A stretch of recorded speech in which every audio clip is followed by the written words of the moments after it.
الحمد لله رب العالمين الذي أمرنا بالدعاء فقال وقال ربكم ادعوني أستجب لكم فوعدنا بالإجابة فقال وإذا سألك عبادي عني فإني قريب أجيب دعوة الداعي إذا دعان والصلاة والسلام على رسول الله الذي وعدنا بالإجابة عندما ندعو إلى الله سبحانه وتعالى فقال من ضمن دعائه في أسماء الحسنى اقتداء من أصحابه صلى الله عليه وسلم أرأيت ماذا دعوت فقد دعوت بأسمائه الأعظم إذا دعي بها أجاب وإذا سئل بها أعطى اللهم صل وسلم وبارك على رسولك الكريم النبي الأمين وعلى آله وصحبه وأمته إلى يوم الدين أما بعد فيا عباد الله أوصي نفسي وإياكم بتقوى الله فقد فاز المتقون فلا تموتن إلا وأنتم مسلمون. Saudariku sekalian, para ibu baik yang di dalam ruang masjid ataupun yang di luar masjid, di sekitaran Masjid Trans Studio, saya ingin mengajak pada seluruhnya tanpa kecuali, mari kita senantiasa bersyukur pada Allah Subhanahu wa taala atas nikmat yang telah kita dapati sampai dengan pagi hari ini. Syukur itu selalu menambah ketenangan di dalam jiwa. Syukur itu bisa mengentaskan sebagian persoalan hidup yang kita rasakan. Syukur itu bisa menambah kekuatan dari perasaan lemah yang kita rasakan.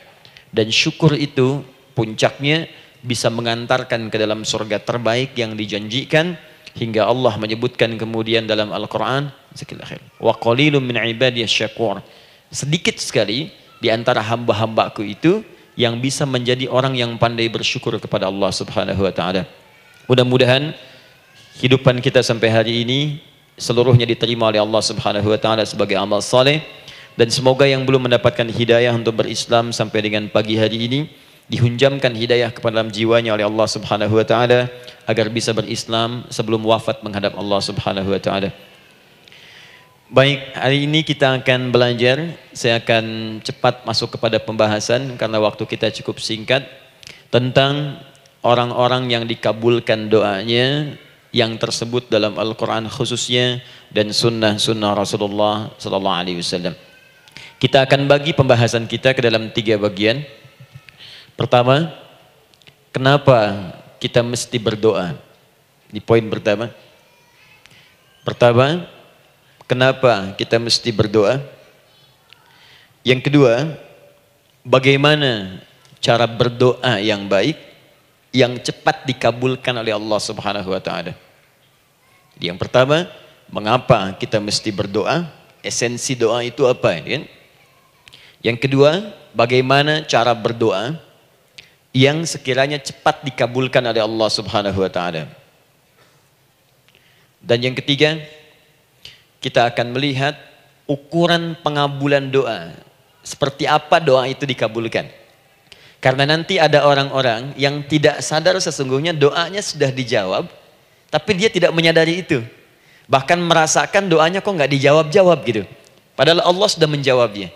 Nah, seperti apa ukuran kita mengetahui bahwa doa kita telah terjawab, atau doa kita barangkali belum dijawab atau tidak dijawab?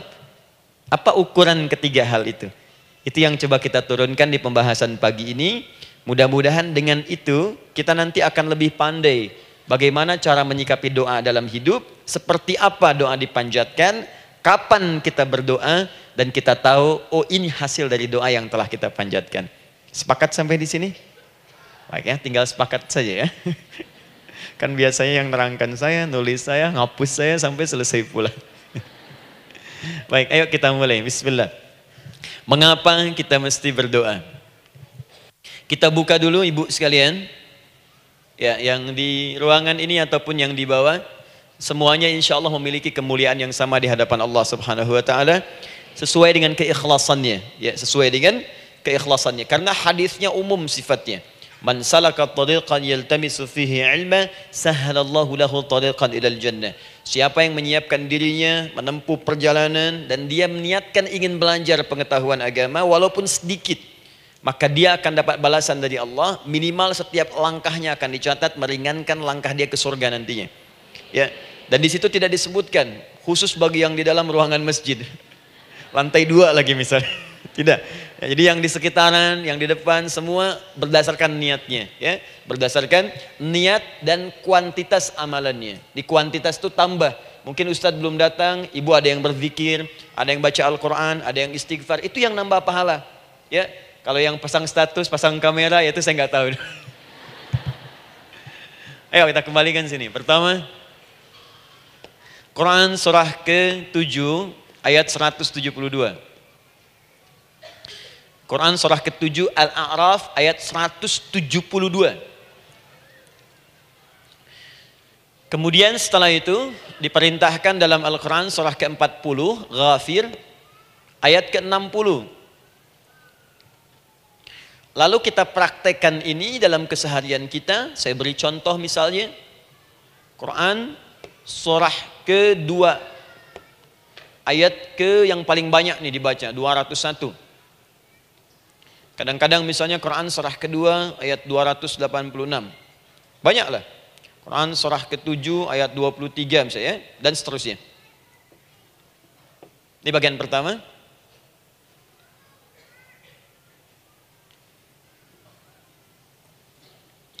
Bagian kedua, nanti kita akan belajar bagaimana cara berdoa yang baik yang dikabulkan.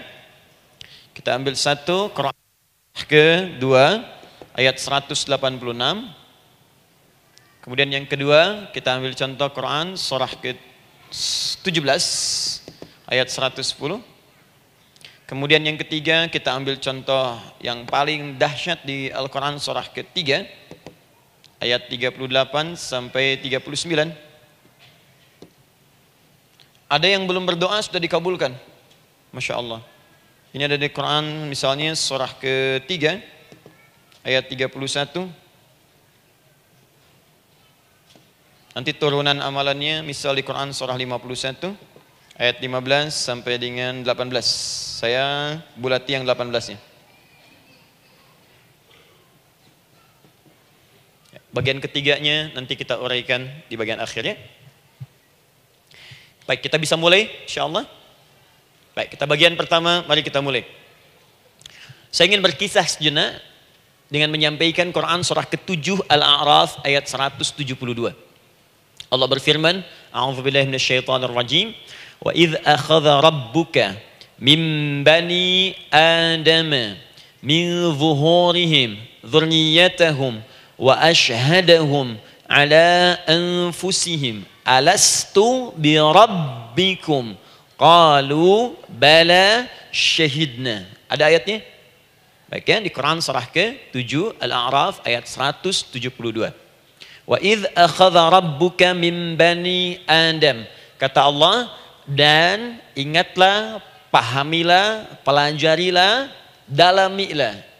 Teman-teman sekalian, ingat kalimat idz itu, idz dalam Al-Quran termasuk dalam bahasa Arab itu bukan sekedar mengingat. Idz itu bisa mengandung arti memahami dengan dalam, menganalisis, ya, memaknai, itu idz. Jadi bukan sekedar mengingat.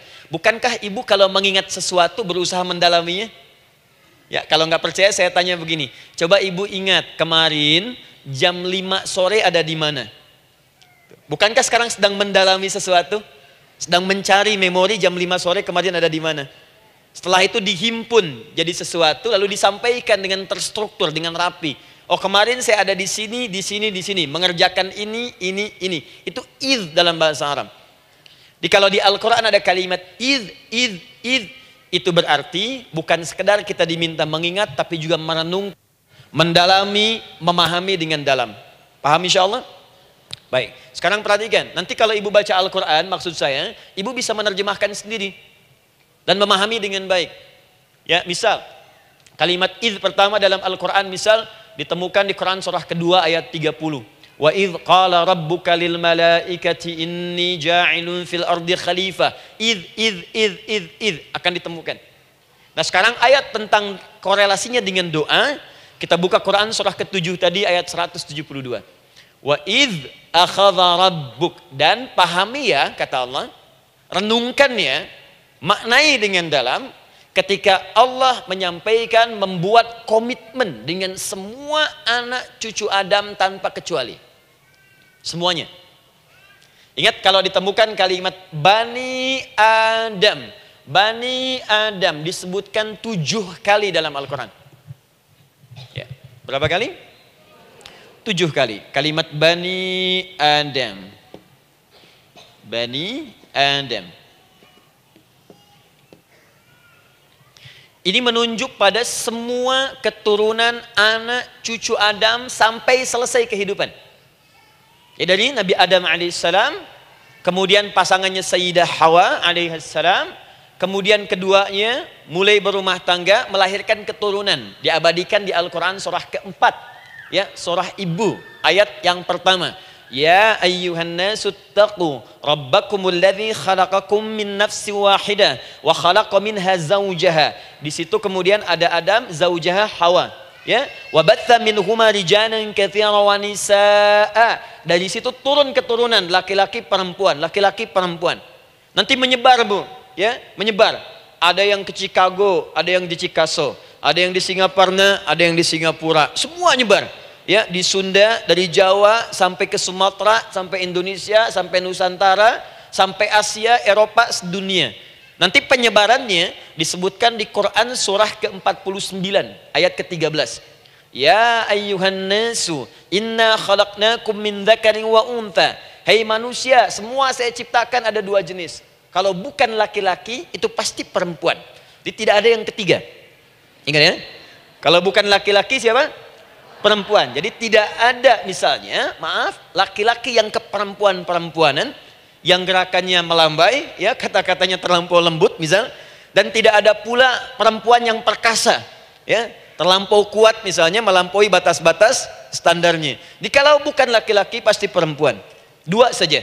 Jadi kalau misalnya masih ada yang bingung, tentukan dirinya, ya, dan lihat fitrahnya. Lihat fitrahnya. Baik, kemudian waja'alnakum syu'uban wa qabaila. Kami tempatkan kalian mungkin beda-beda tempat. Syu'ub, beda tempat. Ya, ada yang misalnya RT, RW, kecamatan, beda kampung, beda negara, sampai seluruh dunia. Wa qabail, satu tempat itu sukunya bisa beda. Coba Ibu lihat misalnya, ya, di daerah Sumatera saja ada berapa suku? Di Sunda paling banyak suku, gitu ya? Banyak sekali. Jadi bisa lain-lain, bisa beda-beda. Nah, lita'arafu, semua saling mengenal, silakan. Nah, ketika semua tadi ditempatkan di semua pelosok dunia, baik laki-laki, perempuan, dari anak keturunan Adam, itu semua anak keturunan Adamnya disebut dengan satu nama saja dalam Al-Quran, yaitu Bani Adam.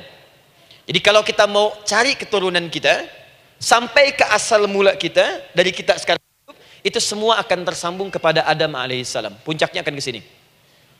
Ya. Dan tidak akan nyasar kemana-mana, Bu. Ya, ada sebagian manusia nasabnya tidak ingin ke Adam, inginnya bergeser, sehingga mengatakan manusia berasal dari monyet katanya. Ya. Ada yang berkata begitu. Ibu sampaikan saja kalau bapak dari monyet, silahkan saja, jangan ngajak-ngajak saya, gitu ya. Nah, jadi semua manusia itu pasti akan kembali ke sini, ya, ke Adam alaihissalam. Karena itu saya pernah sampaikan termasuk di sini di hadapan ibu semua, masih ingat? Mukjizat pertama Rasulullah sallallahu alaihi wasallam saat lahir ke muka bumi. Ingat, Nabi itu sebelum dilantik menjadi Rasul dalam usia 40 tahun, turun surah Al-Alaq, itu diberikan oleh Allah keistimewaan tanda-tanda kenabian. Apa di antara tandanya? Allah perjelas nasab keturunannya sampai Nabi Adam, padahal lahirnya itu ayahnya sudah wafat. Di lahir beliau, ayahnya wafat, tapi nasabnya diperjelas sampai Nabi Adam. Sehingga jelas, orang tidak bisa menyoal. Ini orang nggak jelas nih, ya. Kan suka ada begitu, Bu, ya. Tiba-tiba datang menerangkan sesuatu, siapa itu? Itu nggak jelas. Bahkan sekarang sering muncul statement, siapa sih ustadz itu? Itu ustadz nggak jelas. Ya. Nabi nggak bisa disoal, karena semuanya jelas. Nasabnya jelas, keturunannya jelas, kemuliaannya jelas, ilmunya jelas. Jadi kalau orang mau menyoal nggak punya peluang. Siapa kamu Muhammad? Saya jelas keturunannya. Muhammad SAW bin Abdullah, bin Abdul Muttalib, bin Hashim, bin Abdul Manaf, bin Qusay, bin Murrah, bin Kilab, bin Ka'ab, bin Ghalib, bin Fihr, bin Malik, bin Nadar, bin Kinana, bin Khuzaimah, bin Mudrika, bin Ilyas, bin Nizar, bin Mudar, bin Ma'ad, bin Adnan, bin Addi, bin Adri, bin Muqawwam, bin Nagur, bin Tarih, bin Ya'rub, bin Yasjub, bin Nabit, bin Ismail alaihissalam, bin Ibrahim alaihissalam, bin Azar atau bin Nakhur, bin Abir, bin Kinan, bin Arfakhshad, bin Sam, bin Nuh alaihissalam, bin Mikhlail, Matushala, bin Kinan, bin Anwas, bin Tith, bin Adam alaihissalam. Coba ulangi. Jelas. Jelas. Jadi orang nggak bisa nyoal, itu mukjizat ya. Keistimewaan pertama sebelum Allah kemudian angkat menjadi nabi dan rasul di usia 40 tahun. Jadi kalau ibu ditanya, kamu jelas nggak? Jelas. Apa binnya? Bin Bani Adam. Itu bocoran dari Al-Quran. Ya, kalau ditanya keturunan siapa kamu? Adam. Tahu dari mana? Allah yang nyampaikan langsung. Apa kata Allah? Bani Adam. Jelas ya? Baik. Jadi ini kembali kepada Adam alaihissalam. Nah, semua anak cucu Adam yang saya garis bawahi, sejak mulai terlahir itu sudah ada komitmen dari Allah dengan anak cucu Adam ini sebelum terlahir ke dunia. Sejak dalam kandungan. Jadi kalau ibu belajar hadis, misal dulu saya pernah amanahkan kalau ibu mau belajar dasar-dasar, cari kitabnya Imam An-Nawawi yang Al-Arba'in An-Nawawiyah, 42 hadis. Hadis keempat, ya paling kiri sebelah atas di kitabnya, dari Abdullah bin Mas'ud radhiyallahu taala anhu, ya, qala Nabi sallallahu alaihi wasallam bahwa shadiqul masduq. Nabi SAW pernah menyampaikan sedangkan beliau orang benar dan dibenarkan. Kapan perjanjian ini dibuat? Dalam usia kandungan 4 bulan. Dalam kandungan. Inna ahadakum yujma'u fi batni ummihi. Setiap kalian yang akan terlahir dari anak cucu Adam, kecuali Adam bu ya. Ingat, kecuali Adam, kecuali Hawa, karena ini asal mula manusia keduanya. Tapi keturunan Adam dan Hawa akan mengalami proses yang sama. Dikandung dulu ibundanya, kemudian terlahir. Adam tidak dikandung, ingat, Adam tidak ada bapak, Adam tidak ada ibu. Langsung diciptakan wujudnya oleh Allah Subhanahu wa taala dari bahan dasar yang sama dengan manusia. Ya, karena itu saya pernah ditanya, pernah berdialog, ya, Ustaz, ini spesial Nabi Isa ini. Ya, spesial, Yesus Al-Masih Nabi Isa spesial. Karena itu diangkat sebagai Tuhan. Apa yang spesial? Kata beliau, karena ini bisa menghidupkan yang mati. Yang kedua, ini lahirnya beda dengan orang biasa. Bagaimana lahirnya? Tanpa bapak. Ibu saja tanpa bapak. Mana ada manusia yang lain seperti ini? Saya bilang, Adam lebih spesial lagi. Lahir tanpa ibu, tanpa bapak. Kenapa nggak jadi Tuhan? Tapi kan Adam nggak bisa menghidupkan yang mati. Dengan izin Allah, maaf, Nabi Ibrahim lebih canggih lagi. Buka Quran surah kedua, ayat 260, paling kiri sebelah atas. Wa idh qala Ibrahim rabbi arini kaifa tuhyil mauta qala awalam tu'min qala bala walakin inna qalbi. Ketika Ibrahim bermohon kepada Rabbnya, ya Allah, tolong tunjukkan kepadaku bagaimana cara menghidupkan yang mati. Kata Allah, kamu masih nggak yakin? Kata Ibrahim, saya yakin-yakinnya, cuma supaya hati saya tenang, buktikan kepada yang lain tentang kuasamu. Kata Allah, gampang. Lalu Allah berikan kemudian satu ketentuan sama persis dengan Nabi Isa, cuman prosesnya lebih canggih. Kalau Nabi Isa tepuk mayatnya, bangun, bicara. Nabi Ibrahim kata Allah, nih ambil burung, potong-potong dulu, dicincang dulu. Sudah dicincang kemudian, mayatnya disimpan, jasadnya di tempat bukit yang berbeda. Kalau sekarang potong burung, simpan di bukit satu, jasad yang kedua simpan di bukit B. Kepalanya simpan di bukit A, ekornya simpan di bukit B, badannya simpan di bukit C. Panggil dengan nama Allah.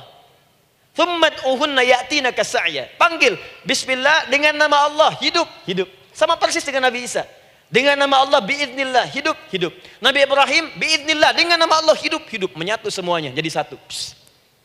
Kalau Nabi Isa kemudian ada yang menduga sebagai Tuhan, kenapa Nabi Ibrahim tidak angkat jadi Tuhan? Paham ya? Nah, ini menunjukkan bahwa ada pola pemikiran yang harus dikembalikan supaya benar cara memahaminya. Jelas sampai sini? Maaf saya sedikit agak lompat ya. Saya kembalikan kemudian, perhatikan sini. Inna ahadakum yujma'u fi batni ummihi. Karena itu semua anak cucu Adam, beda dengan Adam, akan proses lahirnya dikandung dulu di perut ibundanya. Fokus baik-baik. Arba'ina yauman nutfah, 40 hari pertama baru kemudian proses antara spermatozoa dengan ovum berproses. Thumma yakunu mithla dzalika, kemudian alaqah. 40 hari yang kedua jadi alaqah, zigot yang menempel di dinding rahim. Thumma yakunu mithla dzalika mudghah. 40 hari ketiga berbentuk mudghah, sudah mulai berbentuk daging sekeratan, ada bentuknya. Dan usianya sudah 4 bulan, 40 hari ketiga, 120 hari. 120 hari. Thumma yursalu ilaihil malak, kemudian diutuslah malaikat, fayanfukhu fihi ruh, maka ditiupkan roh ke dalamnya. Jadi ingat, kalau di antara sini, di antara kita ada ibu misalnya yang tengah hamil, tengah mengandung, ingat baik-baik, atau keluarganya, kerabatnya, usia 4 bulan itu roh sudah ditiupkan. Di kandungan sudah ada rohnya. Hati-hati ya. Berapa bulan? 4 bulan. Karena itu nanti ada ayat dalam Al-Quran, Quran surah ke-7 ayat 189. Di posisi ini harus banyak berdoa dan beramal soleh. Ingat ya, berdoa, beramal soleh, minimal minta kepada Allah. Da'awallaha rabbahuma la in ataitana salihah lanakunanna minasyakirin. Minta banyak kepada Allah, ya Allah jadikan anak saya anak yang soleh, jadikan anak saya anak yang soleh. Dari usia itu 4 bulan sampai ke atas menjelang lahiran. Nanti diiringi oleh amal soleh kedua orang tuanya. Ini sudah penelitian dokter muslim, khususnya di Asia Tenggara. Saya diskusi dengan seorang dokter muslim, ternyata ada korelasi amal soleh yang dikerjakan kedua orang tua, ayah dan bunda, atau calon ayah dan bunda, kepada anak yang sedang dikandung, yang belum dilahirkan. Jadi kalau orang tuanya rajin baca Al-Quran, itu berpengaruh ke anak, Bu. Dan penelitian terkini, itu mempercepat anak itu menjadi seorang penghafal Quran ketika lahir. Ya, pernah satu kali dibacakan Al-Quran, posisi janin itu berubah. Seperti sujud gitu. Itu penelitian sudah di MRI waktu itu dilihat ya, kelihatan. Jadi ada korelasi antara kesolehan orang tua dengan kesolehan anak yang sedang dikandung. Hati-hati ya. Tapi yang penting diketahui adalah dalam usia kandungan 4 bulan itu disebutkanlah isyarat di Quran surah ke-7 ayat 172 terjadi perjanjian komitmen dengan Allah Subhanahu wa taala. Apa perjanjiannya? Wa idz akhadha rabbuka min bani adama min zuhurihim dzurriyyatahum wa asyhadahum ala anfusihim. Lihat perjanjiannya, saya fokus di kalimat ini, alastu bi rabbikum. Rabb. Apakah engkau akan berkomitmen saat ini? Bersaksi? Karena kalimatnya bersaksi. Wa asyhadahum, dan mereka bersyahadat, bersaksi, komitmen. Di komitmennya menggunakan kata syahadat di sini. Karena itu nanti setiap bayi yang sudah terlahir dari rahim ibu manapun itu berada dalam keadaan suci karena sudah bersyahadat dalam perut ibundanya. Masih ingat hadis ini? Kullu mauludin yuladu 'alal fitrah. Setiap yang terlahir dari rahim perempuan manapun itu membawa fitrah. Apa di antara fitrah yang dimaksudkan itu? Fitrah keislaman, fitrah mengakui Allah sebagai Tuhan. Itu nanti ada di Quran surah ke-30 ayat ke-30, paling kanan sebelah atas. Quran surah 30 ayat 30.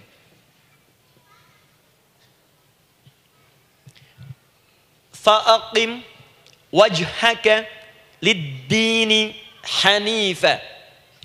Hei setiap manusia, fa'aqim wajhaka, hadapkan, pasrahkan, arahkan dirimu sepenuhnya. Lid-dini, pada ketentuan ad-din, hanifa, dengan lurus. Di setiap manusia itu punya fitrah untuk beragama. Punya kecenderungan untuk mencari Tuhan. Silakan ibu cek, manusia manapun yang pernah hidup, itu pasti akan mencari Tuhan. Silakan. Karena itu Allah beri jalan, begini cara mencarinya. Fitratallahi allati fataran nasa 'alaiha, itulah fitrah manusia yang telah Allah berikan pada dirinya bahkan sebelum dia terlahir. Di antara fitrah manusia ada kecenderungan untuk mencari Tuhan. Ada kecenderungan untuk mendekat kepada Allah. Bahasa Qur'annya din, lid-dini hanifa. Apa itu din? Itulah Islam. Quran surah ke-3 ayat 19. Inna dina indallahil Islam. Karena itu silakan cek, semua orang itu pasti akan mencari Tuhan. Setiap manusia. Ada yang melihat kayaknya ada di hewan, kayaknya ada di pohon, kayaknya ada di alam, kayaknya ada di patung, kayaknya ada di... Mencari dia. Terus Allah beri jalan. Kalau kamu ingin mencari yang benar, din yang dimaksud Islam, diberikanlah tuntunan dalam Islam. Jelas sampai sini? Baik, karena itulah kemudian setiap bayi yang terlahir itu disebut oleh Nabi dia suci, dia bersih karena telah membawa risalah Islam dalam dirinya. Hanya sayang nanti fa abawahu yuhawidanihi au yunassaranihi au yumajjisanihi. Lingkungan nanti akan merubah dia keluar dari fitrahnya. Bisa dipengaruhi, tiba-tiba berubah misalnya keyakinan. Bisa karena kejadian tertentu dia jauh dari Allah Subhanahu wa taala. Dia muslim, cuman karena kondisi tertentu, pekerjaan menjauhkan dia dari Allah, lupa sholat. Telenovela menjauhkan dia dari Al-Quran. WhatsApp, Facebook, media sosial melupakan dia dari ibadah. Coba ibu, kalau online setiap hari berapa kali dengan media sosial? Ganti status. Online dengan Allah berapa kali dalam sehari? Coba hitung, online dengan Allah yang paling maksimal kan sholat fardu 5 kali. Kalau 1 kali 5 menit kali 5 cuma 25 menit. 25 menit online dengan Allah. Berapa menit online dengan media sosial yang tidak nyata? Dan cita-cita masuk surga. Ayo sini. Nah, saya belum selesai. Jadi yang pertama, dalam perjanjian 4 bulan ini, pertama ada komitmen bersyahadat menuhankan Allah. Tapi yang kedua, ini yang dahsyat. Perhatikan kalimatnya, fokus. Saat Allah memperkenalkan dirinya, dalam kandungan kita, usia 4 bulan itu, dengan nama apa Allah memperkenalkan dirinya? Coba lihat ayatnya. Alastu bi rabbikum, dengan nama Rabb. Wa idh akhadha rabbuka min bani adama dzurriyyatahum wa ashhadahum ala anfusihim alastu bi rabbikum, dengan nama Rabb. Nah, ibu sekalian, kata Rabb ini itu berasal dari kata ar-rububiyah. Ar-rububiyah yang berarti sifat merawat, memberikan semua kebutuhan. Saya ulang ya. Merawat, memberikan semua kebutuhan. Sudah? Menyayangi, memaafkan, mengasihi, mengampuni. Masya Allah. Merawat, memenuhi sebuah kebutuhan, menyayangi, memaafkan, mengampuni. Jadi semua hal yang terkait dengan perhatian ada pada kalimat Rabb. Sifatnya disebut dengan rububiyah. Zat yang memperhatikannya disebut dengan Rabb namanya, Rabbun. Baik. Pelan-pelan. Seakan-akan Allah ingin berkata begini. Hei, engkau buat perjanjian dengan saya sekarang. Engkau bersaksi, saya sebagai Tuhan. Siap bersaksi, menuhankan saya. Nanti ketika kamu lahir, apapun yang kamu butuhkan dalam kehidupan, aku akan berikan. Kamu akan saya rawat. Kalau sakit, kamu saya sembuhkan. Minta sesuatu yang kamu butuhkan, saya akan berikan. Kamu butuh sesuatu, saya akan hadir. Kamu salah minta maaf, saya maafkan. Kamu dosa minta ampun istighfar, saya ampuni. Kamu ingin sesuatu yang lebih baik, saya berikan. Pokoknya semua yang kamu inginkan selama engkau butuhkan itu baik, aku berikan. Kira-kira, maaf Bu ya, maaf sekali. Kalau ada yang nawarkan pada ibu, mau nggak ikut saya? Nanti sebuah kebutuhannya saya berikan.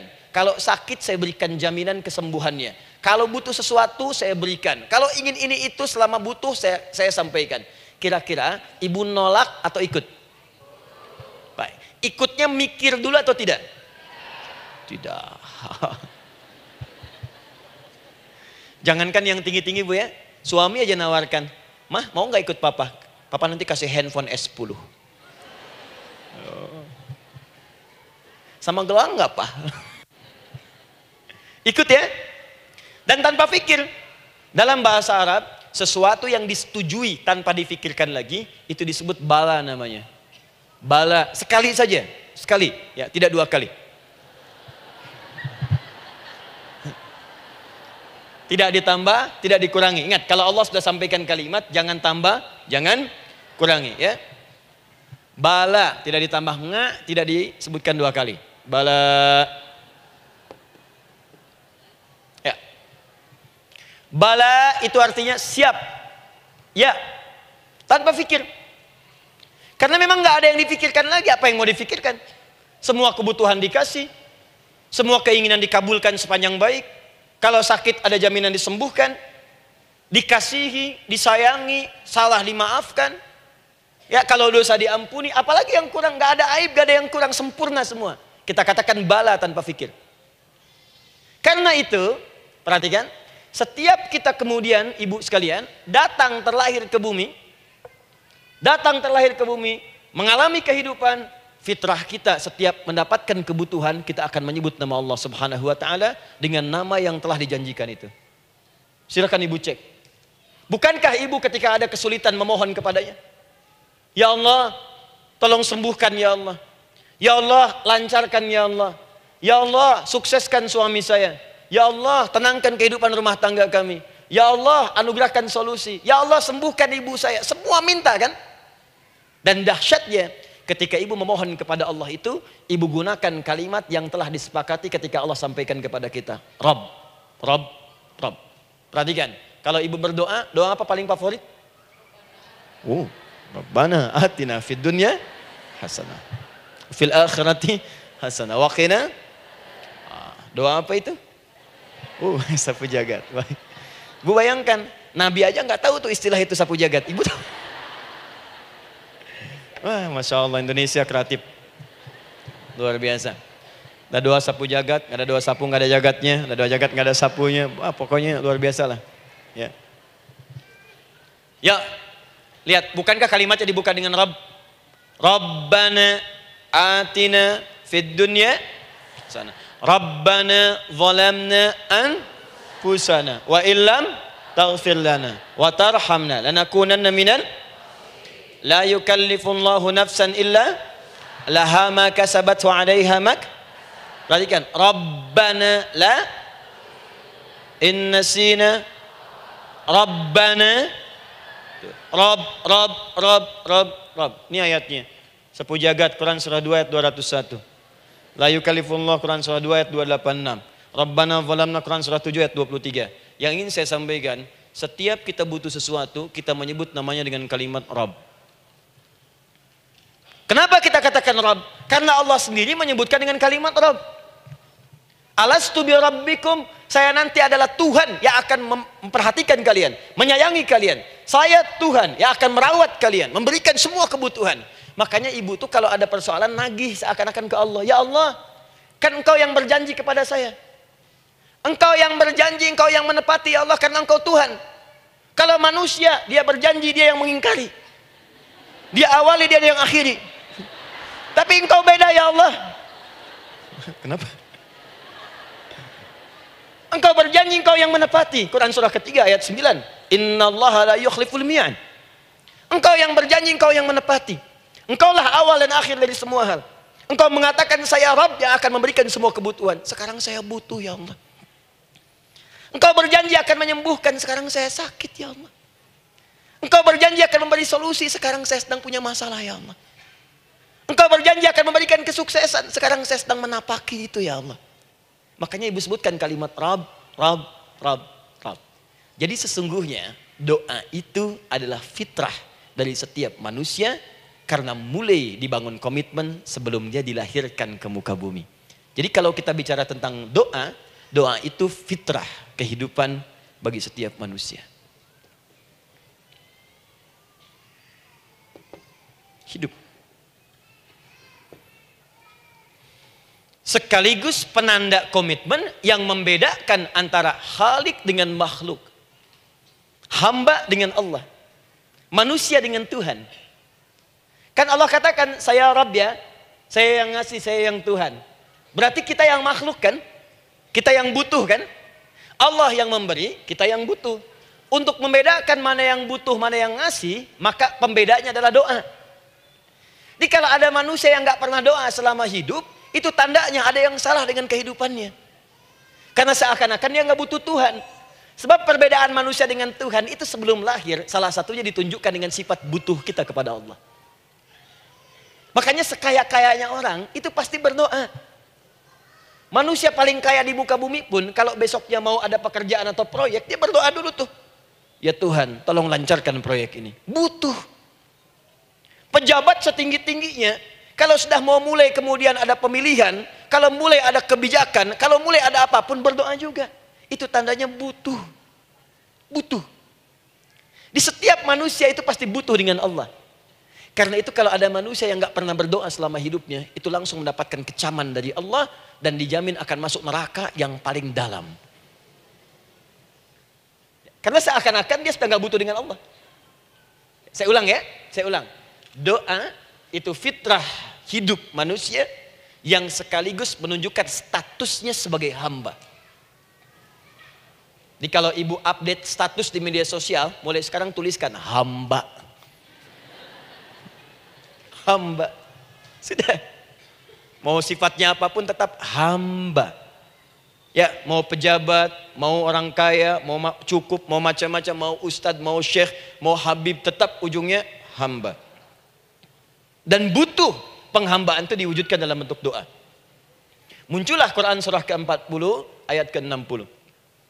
Wa qala rabbukum, Rabb, selalu Rabb. Wa qala rabbukum ud'uni astajib lakum. Innal ladzina yastakbiruna an ibadati, awas, sayadkhuluna jahannam dakhirin. Allahu akbar. Dan Rabbmu berfirman, mengingatkan kembali kepada kalian semua, hei hamba-hambanya. Kalau ada kebutuhan, kalau ada masalah, kalau ada permintaan, kata Allah, ayo doa sama saya. Minta. Kan kita sudah bikin perjanjian. Makanya Allah katakan kalau punya masalah bu, berdoa. Bukan mengeluh. Kalau punya persoalan bu, berdoa. Bukan bikin status. Rasanya aku tidak sanggup. Ditulis di Facebook. Apain? Terus kalimat Allahnya pun jelas. Minta kepadaku, bukan mengeluhkannya. Kamu tidak seperti yang aku kira. Nungguin komen. Sambil masak, celing ada satu. Ece kunaon. Makin meluas masalah. Untuk abi mas sabar. Sudah. Paham ya? Jadi ini kaidah hidup yang pertama. Sebetulnya sederhana, cuman jarang digunakan gitu. Sederhana, cuman jarang dipakai. Kata Allah kan, kamu doa itu, saya kasih ketenangan. Jadi bu, gini, doa itu manfaatnya, walaupun solusi belum datang, tapi hati tenang. Tenang. Jadi kalau mau curhat-curhat sama Allah, sampaikan, minta, mohon, berikan. Minimal tenang. Saya kasih rahasia ya. Ini di antara kita saja nih. Lihat sini.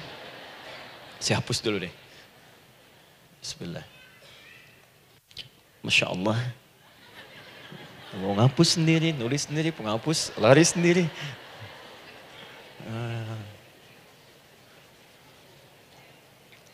Bismillah. Oh ini ada dua ya. Sini. Baik. Buka Quran surah 7 ayat 205. Quran surah 7 ayat 205. Doa itu disebut zikir di ayat itu. Jadi kalau ibu sedang berdoa, itu sedang berzikir. Wadhkur rabbaka fi nafsika tadarruan wa khifatan wa dunal jahri minal qaul. Ada ayatnya? Oke. Pakai Rabb lagi kan? Wadhkur rabbaka. Kalau engkau punya masalah, kata Allah, sekecil apapun. Di rumah tangga kah, di kantor kah, kehidupan sosial kah. Kata Allah, ayat sebut, minta kepada Allah. Berdoa. Doa disebut dengan zikir. Zikir itu semua kegiatan yang membuat kita ingat Allah. Zikir. Baca Quran, zikir. Dalilnya Quran surah ke-15 ayat 9. Inna nahnu nazzalna dzikra. Kami turunkan Al-Quran sebagai zikir. Menghafal Quran, zikir. Quran surah 54 ayat 17, ayat 22, ayat 32, ayat 40. Walaqad yassarnal Qur'ana lidzikri. Kami akan mudahkan Al-Quran untuk diingat, dihafalkan. Zikir, sebagai zikir kepada Allah. Ibu selepas sholat, baca subhanallah, alhamdulillah, Allahu Akbar, zikir. Quran surah keempat, ayat 103. فَإِذَا قَضَيْتُمُ الصَّلَاةَ فَاذْكُرُوا اللَّهَ. Maka jika anda telah tuntas mengerjakan sholat, segera berzikir kepada Allah. Sholat sendiri, zikir. Quran surah ke-20, ayat ke-14. Innani anallahu la ilaha illa ana fa'budni wa aqimis salata li dzikri. Saya Allah, kata Allah. Tidak ada Tuhan selain saya. Sembah saya.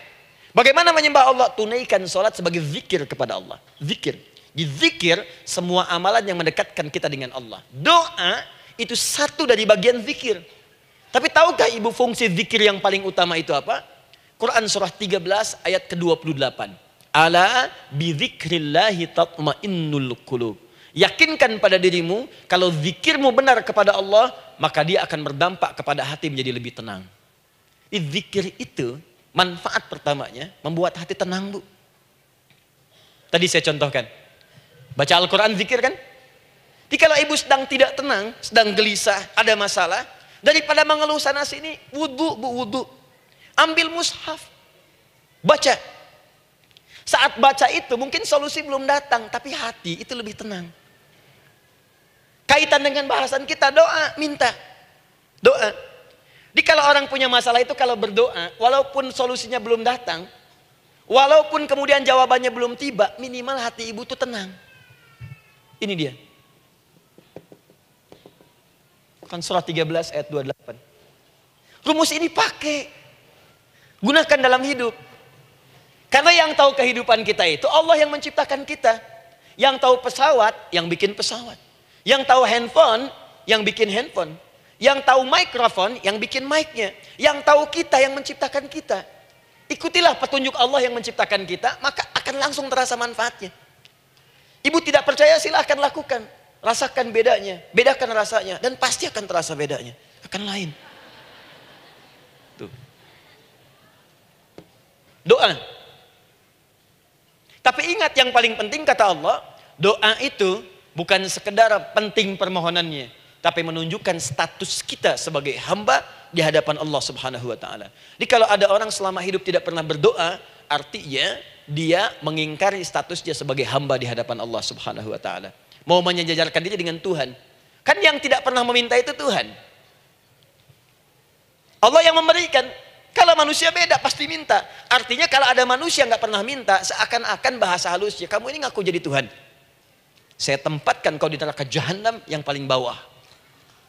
Jahanam itu, Bu, belum masuk saja sudah terasa. Terasa. Buka ibu Quran surah misalnya ke-40 Ghafir tuh. Ya, ayat 45 sampai dengan 47-nya. Sebelumnya lagi lihat Quran surah ke-8 ayat ke-50. Itu penghuni neraka, Bu, yang bukan jahanam saja. Penghuni neraka itu kalau mau meninggal itu dipukulin dulu malaikat. Depan belakangnya. Ayo, kamu keluar. Lama amat keluarnya rohnya katanya. Takut karena nggak punya bekal. Kan maaf ya, kaidah mengatakan orang nggak punya bekal itu takut pulang, apalagi orang merasa salah. Anak ibu berbuat kesalahan, mau pulang takut kan? Takut. Jadi kalau ada anak takut pulang, salah dia. Salah. Kemana anak nggak pulang-pulang? Pasti ada yang salah karena nggak berani pulang. Jangankan salah, nggak punya bekal saja, malu pulang. Lihat ibu waktu Ramadan usai, mau mudik, Idul Fitri. Kan pada mudik kan? Kenapa mau mudik dan senang mudik? Karena punya bekal, Bu. Dikumpul-kumpulkan tuh selama 11 bulan. Untuk 1 bulan saja. Itu pun paling berapa hari. Kumpulin. Terus telepon keluarga, insya Allah aku pulang hari ini. Wah, senang semuanya. Padahal mudiknya cuma pakai motor, Bu. Motornya bebek, bekalnya singa. Serius saya, motor bebek bekal singa. Ada kardus belakangnya. Tulisin, terus tambah pelepah pisang buat begini. Belakangnya ditulisin, aku pulang sayang. Jalan, mudik. Terus yang di rumah kan senang nerimanya. Kenapa? Karena ada yang pulang dan bawa bekal. Saya pernah tanya pada seseorang, kenapa anda nggak mudik? Nggak ada bekal Ustadz, nggak ada bekal, malu pulang. Kebayang nggak saat pulang menghadap Allah nggak punya bekal? Malu pulang, apalagi punya banyak salah, jadi nggak mau keluar rohnya. Malaikatnya geram, dipukulin sama malaikat. Pukul depannya, pukul depan. Kamu ini cepat keluar, cepat keluar, cepat keluar. Keluar, keluar, keluar, keluar, keluar. Malu pulang. Tapi kalau punya bekal enak. Dan yang nyambut langsung malaikat. Bahkan nanti ada satu amalan saat dikerjakan. Itu orang ini sudah masuk surga. Tapi semua malaikat di semua pintu surga yang 8 itu datang mengunjungi dia mengucapkan selamat. Itu ada di Quran surah 13 ayat 24. Salamun alaikum bima sabartum fa ni'ma uqbaddar. Selamat ya saat di dunia sabar mencari bekal, dan ini bekal terbaik yang kamu dapatkan. Silahkan nikmati surga yang kamu rindukan itu. Ini nikmat-nikmatnya tempat yang pernah nanti kamu kunjungi. Dan tinggal abadi di situ. Yang nyambut malaikat. Bayangkan semua malaikat, Bu. Semua malaikat dari pintu surga datang nyambut dia. Wah, Masya Allah, malaikat Jibril, Israfil, malaikat maut. Maaf ya, dicabut kemarin. Biasa, selamat, selamat, selamat, selamat, selamat. Dunia aja kalau ada yang nyambut senang kan? Rumah dicet, datang, sambut depan rumah, semua hidangan ada, Masya Allah. Bahkan yang tidak ada jadi ada. Luarnya kongwan, dalamnya rangginang gitu kan. Wah, muncul semua. Paham ya? Jadi ini bagian pertama. Jadi kita katakan kenapa manusia mesti berdoa. Jawabannya karena manusia itu hamba. Dan doa itu adalah fitrah, bagian dari kehidupan. Kenapa manusia mesti berdoa? Karena ada komitmen dari Allah. Setiap dia mendapatkan sebuah persoalan, maka Allah akan jawab dan berikan jawaban dari semua persoalannya. Jalan mendapatkan jawaban itu adalah doa. Kenapa manusia mesti berdoa? Karena dia butuh dengan Allah. Dan puncaknya, kenapa dia mesti berdoa? Karena Allah ingin membahagiakan kehidupan dunianya sebelum sampai keabadiannya di akhirat. Jadi ketika kita berdoa, sebetulnya kebaikan untuk kita karena Allah ingin kita bahagia. Ingin mudah hidupnya. Jadi kalau ada orang nggak berdoa, sesungguhnya dia sedang menyulitkan diri sendiri dalam kehidupan dunianya sampai ke akhiratnya. Jelas sampai di sini? Masya Allah. Alhamdulillah. Baik, kalau sudah paham, saya hapus ini, kita masuk bagian yang kedua. Hapus lagi. Sab Muslimah edisi ke-15. 15 kali datang sendiri, nangin sendiri, nulis sendiri, ngapus sendiri. Masya Allah. Tinggal lihat, catat, masuk surga. Masya Allah. Alhamdulillah. Baik. Baik. Sudah? Alhamdulillah. Saya ingin setiap pembahasan kita dipahami ya. Saya tidak menyukai kalau datang melihat tapi nggak paham gitu. Ya, dengar tapi nggak paham. Saya tidak ingin satupun keluar dari sini kecuali paham. Ya. Ibu paham? Paham Ustaz. Pada pamit ya, silahkan. Apa yang Ibu pahami? Doa. Ya. Dah. Nah, sekarang masuk bagian kedua. Bismillah. Kalau sudah mengerti yang tadi, persoalannya adalah bagaimana cara kita memohon kepada Allah. Itu dia. Bagaimana cara kita meminta? Kata Allah, kamu kalau punya masalah, minta. Ya Allah, caranya bagaimana? Karena sesuatu yang dikerjakan tanpa ilmu dan tidak tahu caranya, itu bisa keliru. Hidup itu menyembah Allah tidak cukup dengan iman, Bu. Mesti pakai ilmu. Iman saja sekalipun kuat tanpa ilmu, itu bisa salah. Kuat ingin mendekat kepada Allah. Ya Allah, aku ingin ibadah, aku ingin ibadah. Kuat. Saya punya kawan dulu di pesantren. Tahun kedua, dia sudah berubah. Ya, tadinya orang tuanya melihat anaknya Masya Allah, tiba-tiba ada perubahan, senang ibadah, Bu. Malam-malam dia bangun, ini kisah nyata, saya alami sendiri. Masya Allah, saya senang sekali. Kita saling doakan, dia bangun malam tahajud. Bangun jam 2, Anda bayangkan. Yang sebelumnya menjelang subuh atau apa. Ini malam Jumat lagi, malam libur. Malam libur biasanya santri itu kebanyakan ada yang keluar, ada yang main, ada yang macam-macam. Ini dia malam tahajud. Jam 2 bangun. Saya bahagia sekali. Udah bangun, sholat, selesai. Cuman pas waktu mau subuh, kok saya lihat tidur. Saya bangunkan kan. Fulan, bangun. Oh iya, kata iya. Oh mungkin nanti mau nyusul. Saya pikir istirahat dulu. Saya ke masjid lah. Udah ke masjid, dah selesai. Kita diskusi di masjid, selesai. Semua pulang saya jam 7. Saya lihat masih tidur juga. Barangkali dia sudah tadi sholat mungkin di kamar, nggak sempat ke masjid karena capek. Tapi saya lihat kok posisinya nggak berubah. Di situ juga. Akhirnya setengah jam saya tunggu, saya bangunkan. Bangun. Bangun. Kenapa Adi katanya? Saya kira antum belum sholat subuh ya? Adi gimana sih? Kan udah saya jama dengan tahajud tadi. Udah saya jama dengan tahajud. Jadi memang kekuatan imannya lagi tinggi, cuman ilmunya kosong. Ini yang bahaya. Besok-besok kalau orang kayak gini sholat subuh bisa 4 rakaat. Ya. Karena itu berdoa penting, cuma kita mesti tahu caranya. Yuk kita mulai bagian pertama. Quran surah kedua ayat 186. Paling kiri sebelah bawah. Sudah? Wa idza sa'alaka 'ibadi 'anni fa inni qarib. Fokus. Kata Allah, kalau hamba-hambaku Muhammad SAW bertanya kepadamu minta petunjuk untuk mencari-cari aku.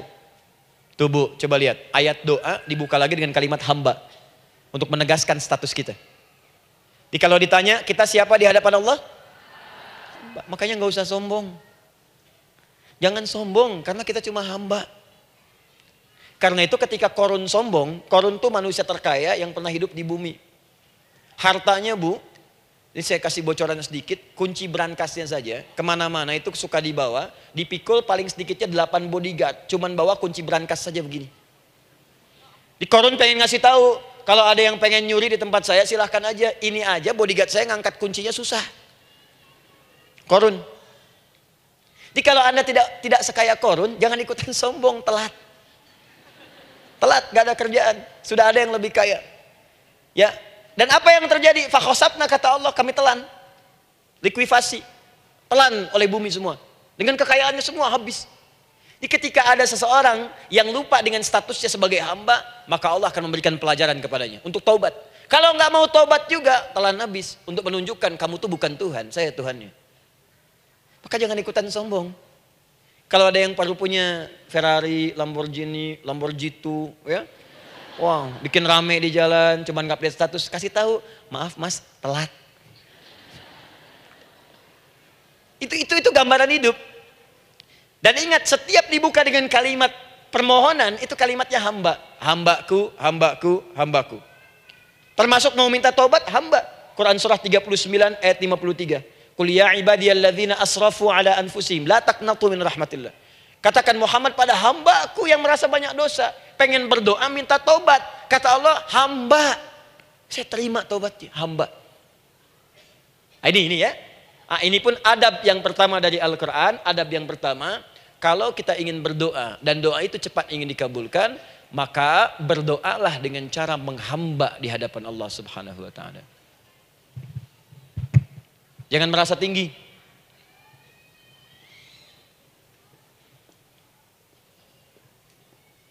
Saya turunkan caranya. Bagaimana cara menghamba itu dengan cara yang baik? Fokus.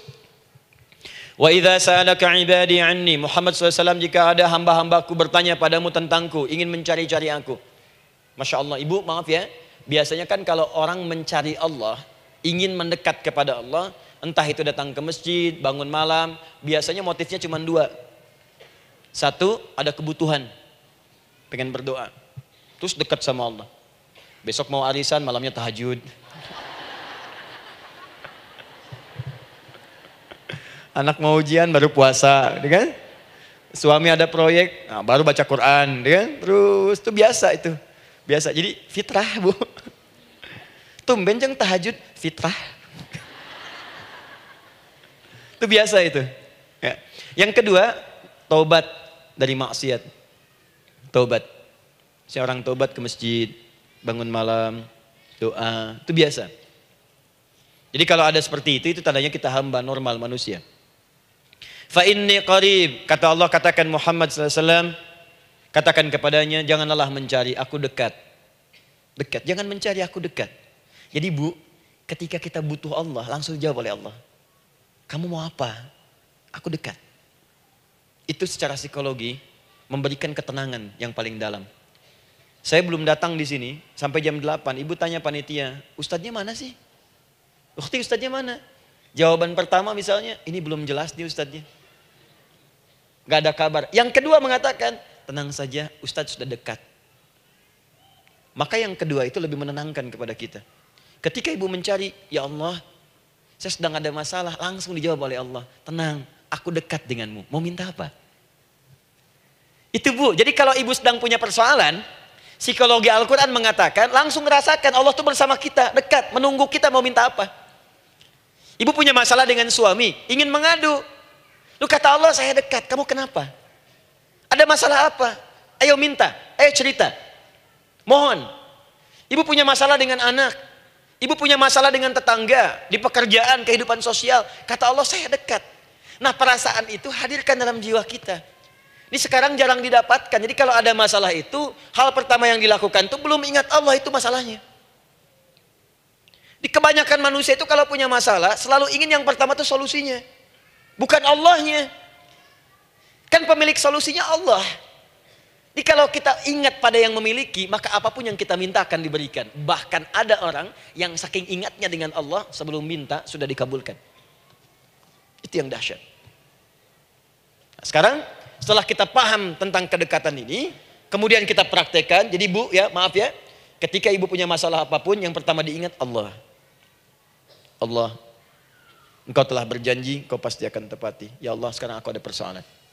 Nah, sekarang teruskan ayatnya. Ujibu da'watad da'i idza da'an. Ujiba.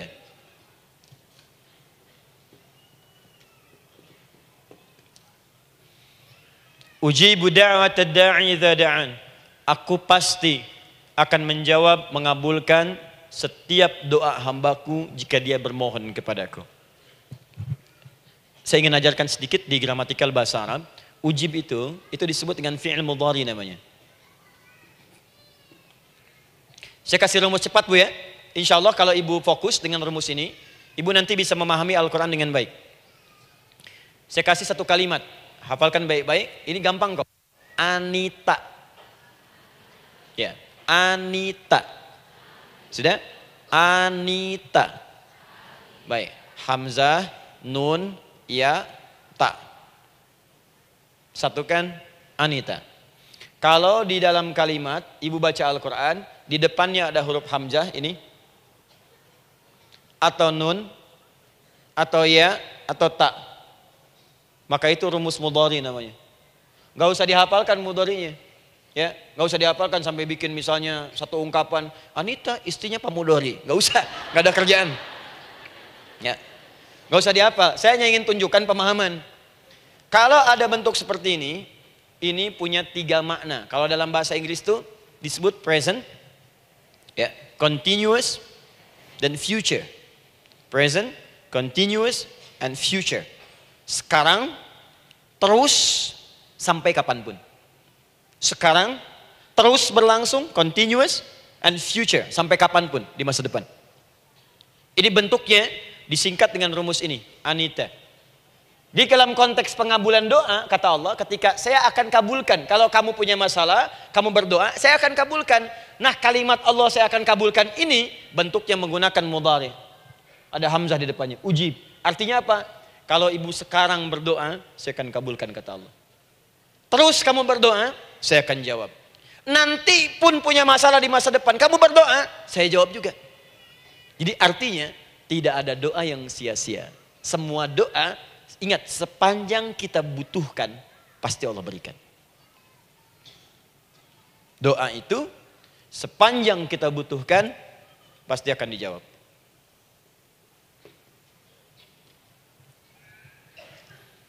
Nanti kapan dijawabnya, seperti apa jawabannya, nanti bagian ketiga.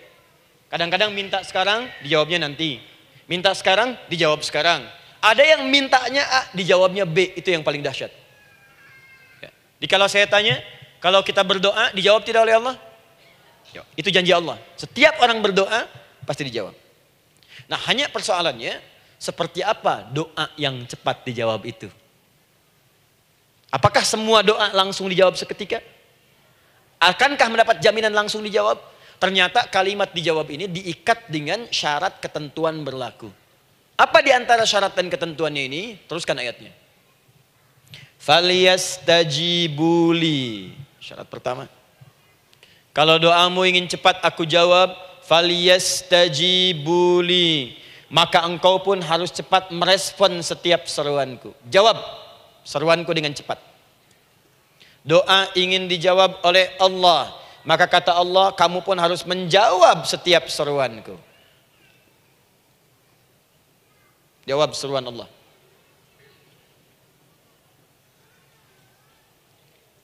Ayo respon, adil. Maunya dapat gaji aja, kerja nggak mau. Ya? Apa ibu pikir duduk manis, santai di ruangan tengah, tiap bulan suami datang berikan uang belanja?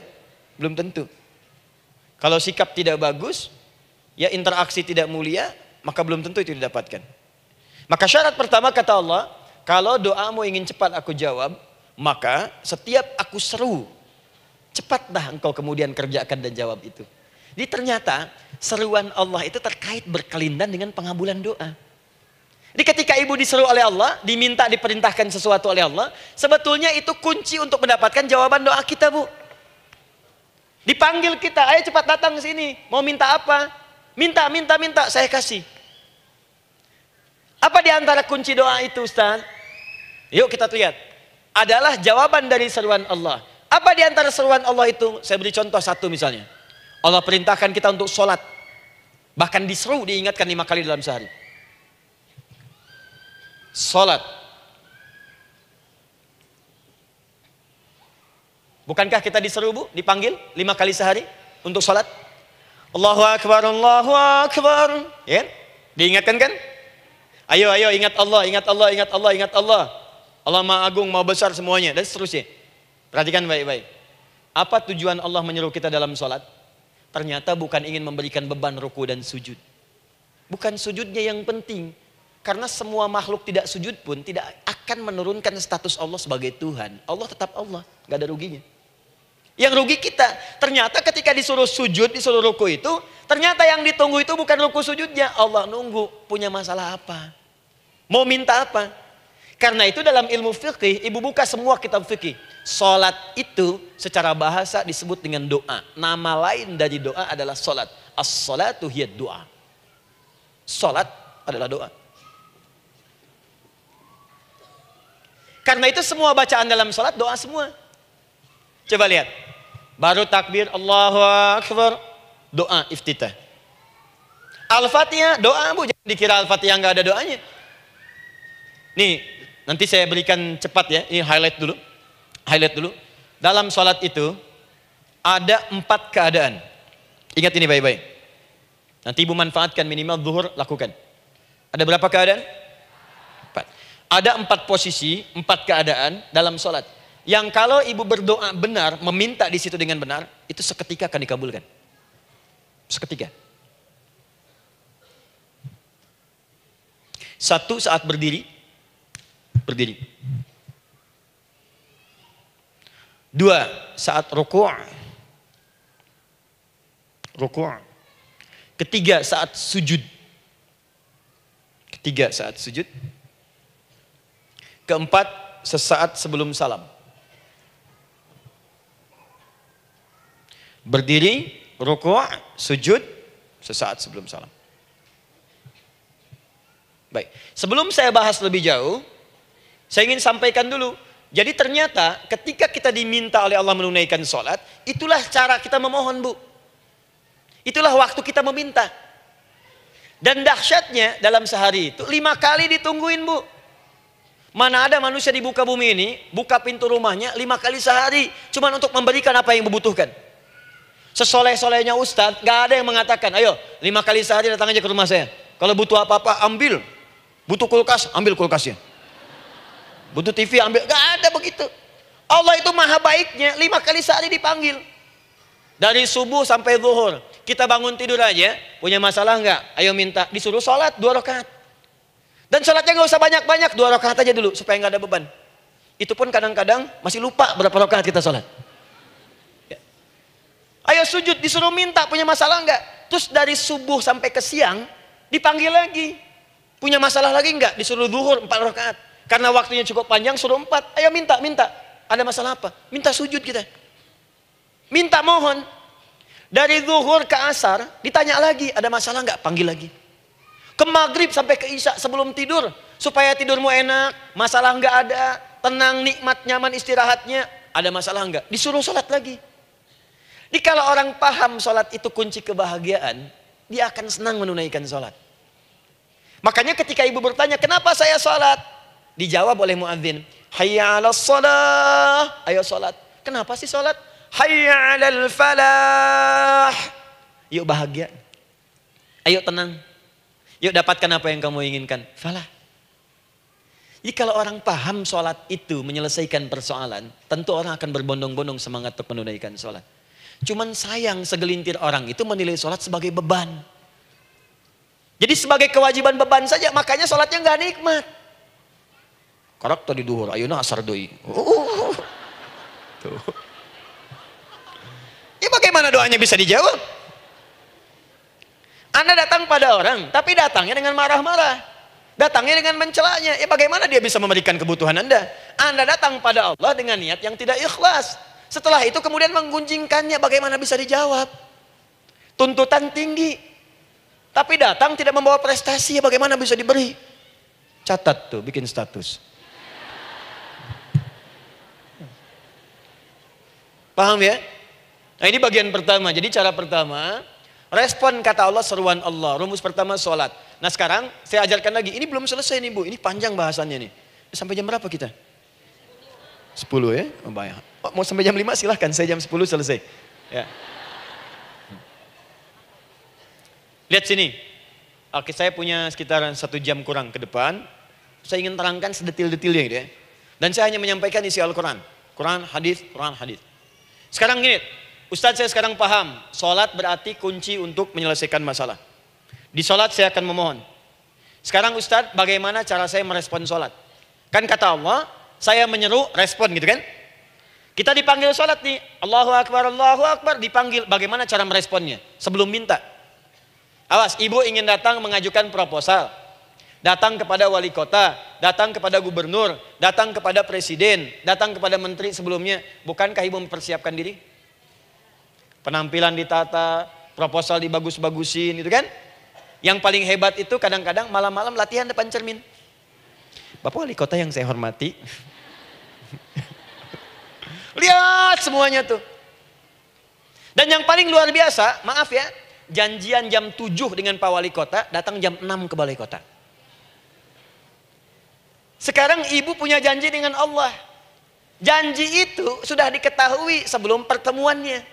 Kalau tidak percaya, 5 waktu ini ibu sudah hafal Bu. Ya, bahkan disuruh ngapalin oleh Allah. Buka Quran surah ke-4. Surah ibu, surah mama, An-Nisa. Ayat 103, Quran surah 4 ayat 103. فَإِذَا قَضَيْتُمُ الصَّلَاةَ فَاذْكُرُوا اللَّهَ قِيَامًا وَقُعُودًا وَعَلَى جُنُوبِكُمْ فَإِذَا اطْمَأْنَنْتُمْ فَأَقِيمُوا الصَّلَاةَ. Lihat ujung ayatnya. Inna as-salata kanat 'alal mu'minina kitaban mawquta. Sungguh semua waktu salat itu telah ditetapkan waktunya bagi orang beriman. Itu terjemahan biasa. Kalau terjemahkan pakai ilmu balaghah, sungguh orang beriman itu hafal waktu-waktu salat. Tahu waktunya. Apalagi kalau di waktu itu ibu punya kepentingan, pasti hafal. Kalau ibu benar memprioritaskan sholat dan menilai sholat sebagai solusi hidup, menilai sholat sebagai kebutuhan, ibu pasti akan hafalkan itu Bu. Nih ya, ibu dapat bagian arisan nih, bulan ini misalnya. Dan memang bagian jatah ibu, demi Allah saya katakan, sebulan sebelumnya ibu sudah hafal tanggalnya kapan. Bahkan di kalender tuh diwarnain. Papa, bagian mama nanti bulan ini. Tuh. Dicatat semua, di tempat siapa, jam berapa, datang dengan penuh keceriaan dan kebanggaan. Luar biasa. Hanya untuk urusan dunia yang itu habis gitu. Jika dia tidak meninggalkan ibu, ibu yang meninggalkan dia duluan. Sekarang 5 kali sehari semua diberikan, bahkan lebih daripada dunia dan seisinya. Harusnya sih wajarnya dihafalkan waktunya dan ibu hafal. Ayo, subuh jam berapa sekarang? Lihat sini, bukan ke atas. Ditutup tuh. Tuh, sana tuh. Subuh jam berapa? Ayo ngelihat ke sana, 4:43. Duhur jam berapa? Oh, asar, maghrib, isya. Itu kan kunci ibadah. Dan kunci ijabah, kunci ibadah, kunci ijabah. Di situ ada pengabulannya. Ah, ini gimana mau minta, waktu permintaannya aja nggak hafal. Gimana mau bermohon, datangnya aja telat. Karena itu, bagaimana cara merespon seruan Allah? Diaturlah di Quran surah kedua ayat 152. Paling kanan sebelah bawah. Quran surah kedua ayat 152. Ibu masih ingat? Bukankah sholat disebut sebagai zikir? Masih ingat? Ya, di surah ke-20 ayat 14. Wa aqimis sholata lidzikri, tunaikan sholat sebagai zikir kepadaku. Sekarang lihat ya. Lihat ketentuan Allahnya. Kalau ibu dipanggil untuk sholat, dipanggil untuk zikir, cepat respon. Ibu cepat respon, Allah pun akan cepat merespon permintaan ibu. Lihat kalimatnya. Fadhkuruni adzkurkum. Fadhkuruni adzkurkum. Kalian mengingat saya, maka saya pun akan ingat dengan kalian. Kalian zikir kepada saya, ingat saya, kata Allah, maka saya pun akan ingat kalian. Di antara makna zikir, salat. Jadi kalau ibu salat mengingat Allah dengan cepat, maka Allah pun akan cepat mengingat kita. Contoh.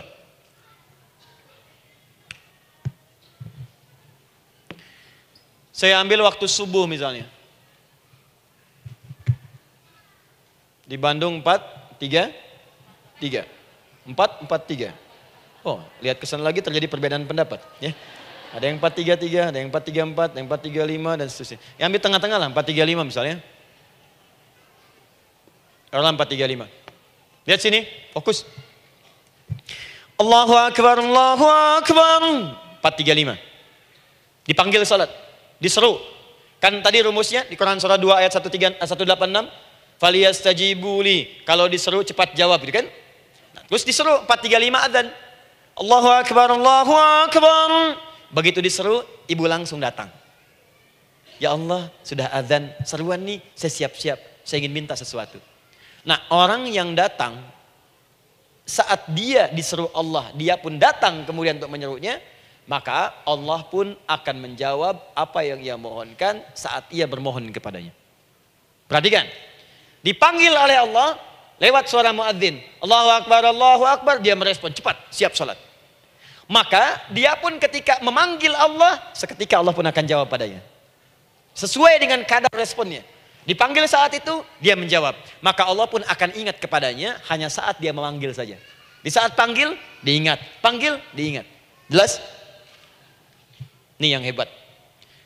Dipanggil 4-3-5. Allahu Akbar, Allahu Akbar. Dia sudah ingat dari sejak jam 3:45. Dia bangun jam 3. Bisa. Padahal belum dipanggil. Datang. Bahkan Masya Allah, melakukan warming up dulu. Tahajud. Istighfar. Baca Al-Quran sebelum dipanggil. Masya Allah Bu, ibu mau datang misalnya ke istana. Janjian jam 7, datang jam 6. Di situ ibu kerjakan yang baik-baik dulu. Wah lihat. Terus kelihatan CCTV kan. Wah ini orang bagus banget nih. Mulia, bagus. Sampah diambilin, disapu. Kelihatan.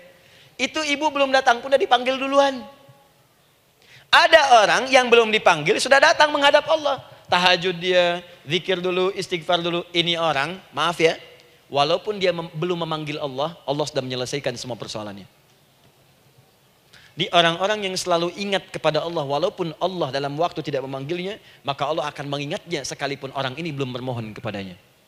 Maka ibu nanti akan temukan orang-orang yang langsung diselesaikan persoalannya oleh Allah bahkan sebelum dia bermohon kepadanya. Ada orang yang seakan gak punya masalah Bu. Bukan gak punya masalah, sebab setiap dia punya masalah, masalahnya diringankan oleh Allah. Seakan-akan gak ada beban. Ah ini indah hidupnya. Enak. Butuh sesuatu, sebelum nyari, datang. Ada persoalan, senyum dikit, selesai. Orang macet mengeluh, bikin status, dia macet malah senang. Dan hatinya dilapangkan oleh Allah. Bayangkan ada janji rapat jam 9, setengah 9 masih macet. Diprediksi di Google akan sampai 2 jam lagi. Yang lain mengeluh, telepon sana, telepon sini, ini. Dia enggak aja, lapang aja. Alhamdulillah ya Allah kasih macet. Murotal, saya mau dengerin surah Al-Baqarah. Buka. Hafalin. Partnernya nelpon. Sampai di mana, akhi? Ini sampai di surah Al-Baqarah ayat 186. Tidak ada yang sia-sia dari Allah. Sabar ya di sana. Ya, atau kita bisa koneksikan dari sini apa yang bisa saya selesaikan sekarang di sini sehingga sampai sana kita tinggal kesimpulan saja. Tenang hatinya. Ada gerasak, gerusuk, gelisah gini, telepon sana sini, klaksonin. Dasar lampu merah, lama, birunya sebentar. Padahal biru nggak ada, yang ada hijau kan.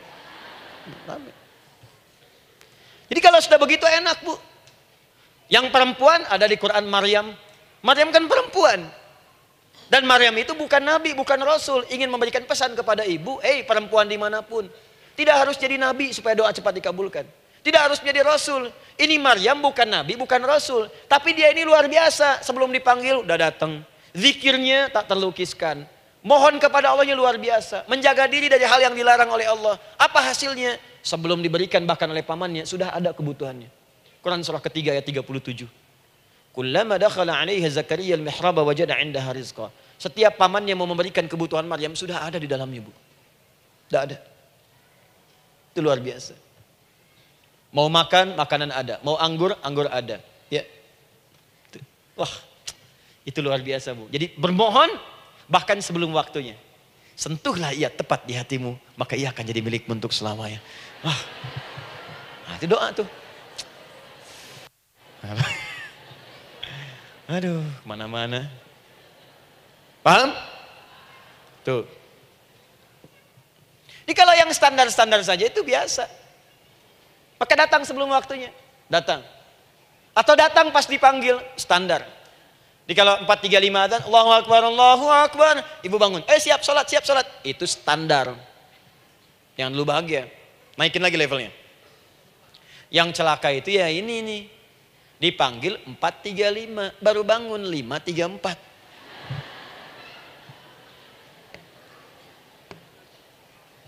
Sholat subuh belum, nuntutnya udah banyak. Ya Allah, kurang apa lagi aku bermohon kepadamu. Sudah aku meminta sekarang, sholat subuh aja belum. Jadi mana keadilannya? Jadi yang pertama, respon seruan Allah. Disitulah Allah pun akan cepat merespon apa yang kita kemudian butuhkan. Jadi yang pertama lewat sholat ya Bu ya. Ingat sholat. Dan sholat itu tadi dari 4 posisi saya ajarkan yang pertama saja satu. Supaya nggak terlampau panjang ya. Berdiri Bu. Saya ajarkan satu, setiap ibu dalam keadaan berdiri dan membaca Al-Fatihah pada kalimat iyyaka na'budu wa iyyaka nasta'in. Ingat, pada kalimat iyyaka na'budu wa iyyaka nasta'in, maka sertakanlah di hati kita apa persoalan yang dirasakan untuk bermohon kepada Allah. Saya ajarkan cepat, kalau ibu mau belajar lebih detail, ikuti kajian kami di fikih salat, sifat salat Nabi sallallahu alaihi wasallam. Nanti saya terangkan semua dalilnya. Insya Allah sepanjang yang saya ketahui. Baik, dasarnya ini, dasarnya Quran surah ketiga ayat 38 sampai 39. Dan dikuatkan nanti di hadis qudsi. Ibu kenal Nabi Zakaria? Ya kenal ya. Ya selamat lah Bu. Alhamdulillah. Episode ke-15 kenal Nabi Zakaria, luar biasa. Alhamdulillah. Nabi Zakaria punya persoalan, sudah berumah tangga, belum ada keturunan, fisiknya sudah letih, rambutnya sudah memutih, dan mohon maaf istrinya divonis menopause dan mandul. Secara medis klinis. Apa yang beliau kerjakan? Sholat. Dalam sholatnya bermohon kepada Allah. Perhatikan permohonannya. Qala rabbi habli min ladunka dzurriyyatan thayyibah. Ya hunalika da'a Zakaria rabbah. Qala rabbi habli min ladunka dzurriyyatan thayyibah. Innaka sami'ud du'a. Ya Allah, aku bermohon kepadamu, anugerahkan aku keturunan. Semua mengatakan aku gak mungkin punya keturunan. Hanya engkau yang tidak punya batas dalam pemberian. Engkau pasti mendengar doa saya. Kalau pada yang maha mendengar tidak mengabulkan juga, lantas kepada siapa lagi aku mesti memohon? Doa ini dipanjatkan oleh beliau dalam keadaan sholat. Sedang berdiri dalam sholatnya. Jadi ibu maaf ya, tolong jangan salah berpikir. Semua nabi dan rasul, orang soleh sebelumnya itu sholat. Cuma kita lebih sempurna gerakan dan jumlahnya, sempurna. Orang dulu sholat. Nabi Musa sholat, Quran surah 20 ayat 14. Nabi Isa sholat, Quran surah 19 ayat 31 sampai 33. Nabi Ismail sholat, Quran surah 19 ayat ke-55. Semua sholat. Sholat. Nabi Zakaria saat punya masalah, sholat. Dalam berdirinya minta dalam sholatnya. Dari mana Ustadz taunya beliau minta dalam berdiri dalam sholat? Ayat 39-nya baca. Quran surah ketiga ayat 39. Fanadatul malaika, maka doanya itu dijawab oleh Allah. Datang malaikat menyampaikan jawaban. Wa huwa qaimun yusalli fil mihrab. Sedangkan beliau masih berdiri dalam sholatnya di mihrab. Masih berdiri dalam sholat. Di dalam sholat itu minta. Makanya semua bacaan sholat itu permintaan isinya. Dan dikabulkan oleh Allah. Annallaha yubashshiruka bi Yahya.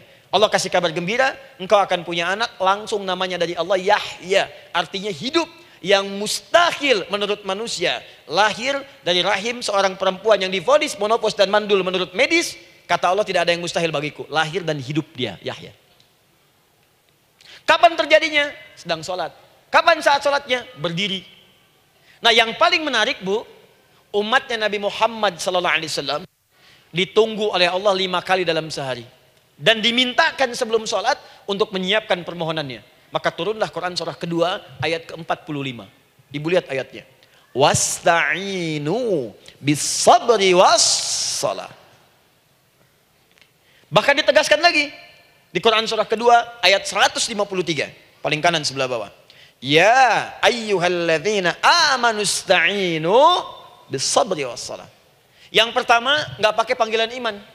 Wasta'inu, kata Allah, hei, kalau kamu punya masalah, jangan mengeluh, jangan berkeluh kesah, jangan terlampau banyak gelisah, cepat siapkan dirimu untuk menunaikan sholat. Siapkan permohonanmu, minta kepada aku lewat sholat. Kalau belum yakin, disebutkan imannya. Ya ayyuhalladzina amanu, hei orang-orang yang masih merasa punya iman, katanya punya iman. Jadi kalau ibu nggak mau minta lewat sholat, dipertanyakan imannya. Kamu punya iman gak? Kata Allah. Yakin gak dengan saya? Kalau punya masalah jangan mengeluh. Datang pada saya minta. Lewat sholat, saya panggil sholat minta. Kalau masih merasa punya iman. Tuh, iman kita tuh dipertaruhkan di situ. Nah sekarang, saya berikan rumus bahasanya. Allah memanggil kita dengan bentuk jama, perintah jama. Wasta'inu. Wasta'inu. Itu bentuk perintah. Wasta'inu, bentuk perintah.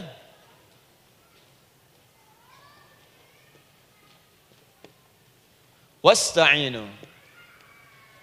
Dan jika kalian, perhatikan cara menerjemahkannya, dan jika kalian punya persoalan dalam hidup, punya kebutuhan, maka bergegaslah siapkan dirimu untuk minta kepadaku solusi. Wasta'inu, dan mintalah oleh kalian pertolongan, solusi. Bisabri wassalah. Pertama, sabar dulu. Sebelum sholat, sabar dulu dengan itu. Tahan dulu. Terima dulu. Jangan mengeluh, terima dulu. Nanti dalam sholat minta solusi. Itu maksudnya. Punya masalah sekarang jam 9 lewat. Sabar, tahan dulu. Koreksi diri, istighfar. Nanti zuhur minta. Atau duha sekarang sholat. Datang ke masjid, sholat duha minta. Tahiyatul masjid minta sekarang. Sabar. Ini sabar, terima dulu. Jangan mengeluh, sabar. Ingat, terima, sabar. Karena Allah mustahil memberikan ujian masalah kalau kita tidak sanggup menerimanya. La yukallifullahu nafsan illa.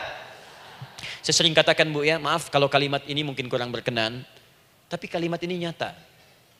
Kalau ibu sekarang punya masalah seberat apapun, itu artinya hanya ibu yang sanggup untuk menerimanya. Saya tidak. Betul, karena itu persoalan itu dititipkan kepada ibu, bukan kepada seorang bernama Adi Hidayat. Ibu yang dipercaya. Ya ibu dipercaya oleh Allah. Kenapa ibu tidak yakin dengan itu? Karena cuma ibu yang bisa mengatasi. Ibu yang mampu, saya tidak. Karena itu dititipkan pada ibu. Kaidahnya la yukallifullahu nafsan illa wus'aha. Allah nggak akan berikan beban ujian masalah kalau dia nggak mampu. Artinya kalau saya nggak mampu, saya nggak dikasih. Ibu mampu, ibu diberi. Jangan mengeluh. Kenapa mesti saya ya Allah? Kamu mampu. Ya Allah, why me? Why not? Kamu yang bisa. Nah sekarang, wassalah setelah terima itu, tapi juga jangan terlampau kepedean. Memang cuma saya yang mampu ya, bikin status. Kemudian sholat, kita akan katakan, ya Allah, Engkau perintahkan saya untuk minta tolong. Sekarang saya akan minta kepadamu. Lalu kita katakan, maaf ya Allah, saya sekarang punya masalah, saya ingin bermohon kepadamu, saya ingin minta kepadamu ya Allah. Saya mohon ya Allah. Maaf Bu ya, maaf ya, sebentar. Ibu kalau punya masalah sedikit atau banyak? Banyak. Yang punya masalah ibu saja atau anak juga punya masalah? kadang-kadang bukankah anak yang punya masalah ibu yang minta?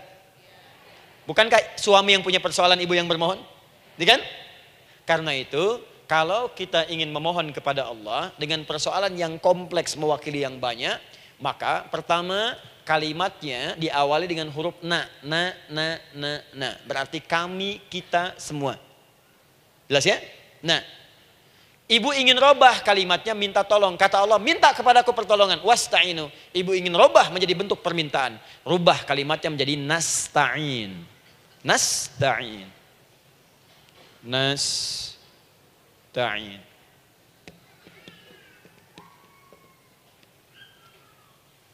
Wasta'inu nasta'in. Minta kepada siapa tadi? Allah. Boleh minta kepada selain Allah? Tidak. Hanya kepada Allah saja? Hanya kepada Allah saja, hanya kepadamu ya Allah, tidak kepada yang lain. Maka kalimatnya menjadi iyyaka. Iyyaka. Hanya kepadamu saja ya Allah. Engkau berjanji kalau ada masalah minta aku berikan. Sekarang hanya kepadamu saja ya Allah aku bermohon. Maka kalimatnya namanya iyyaka nasta'in. Sekarang saya tanya kepada ibu, apakah dalam sholat ibu membaca kalimat iyyaka nasta'in? Tuh. Saya mau tanya, ibu bacanya saat ruku atau saat sujud? Berdiri. Gak ada orang ruku baca kalimat ini. Allahu Akbar. Iyyaka na'budu wa iyyaka nasta'in. Berdiri. Iyyaka na'budu wa iyyaka. Nah, sekarang saya bacakan hadis qudsinya. Tersambung dari Nabi sallallahu alaihi wasallam. Qala Rasulullah sallallahu alaihi wasallam, qala Allah azza wa jalla. Allah langsung yang berfirman lewat hadis qudsi. Perhatikan bahasanya. Qasamtu shalah baini wa baina 'abdi. Saya bagi dalam salat itu dua bagian, antara hak aku dan hak hambaku. Wali 'abdi ma sa'ala. Dan jika benar hambaku menunaikan kewajibannya dengan baik, menjaga hak-hak aku, maka pada saat itu apapun yang dia minta dalam salat aku akan berikan. Apapun. Kapan itu terjadi? Perhatikan kalimatnya. Idza qala al-'abdu, kalau hamba mulai membaca dalam salatnya, alhamdulillahi rabbil alamin. Alhamdulillahi rabbil alamin, qala Allah azza wa jalla, seketika Allah menjawab, hamadani 'abdi, hambaku sedang memujiku. Ibu ingat baik-baik Bu ya. Ingat baik-baik. Setiap ibu baca Al-Fatihah dalam salat itu Allah memperhatikan dan menjawab bacaan ibu. Tadi masih ingat ketika saya katakan wa idza sa'alaka 'ibadi anni fa inni qarib, Allah itu dekat.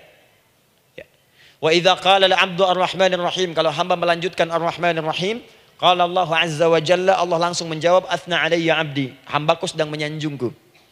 Wa idza qala al-'abdu maliki yaumiddin, ketika hamba berkata maliki yaumiddin, qala Allah azza wa jalla, Allah menjawab majjadani 'abdi, hambaku sedang mengagungkanku. Sekarang perhatikan kalimat ini.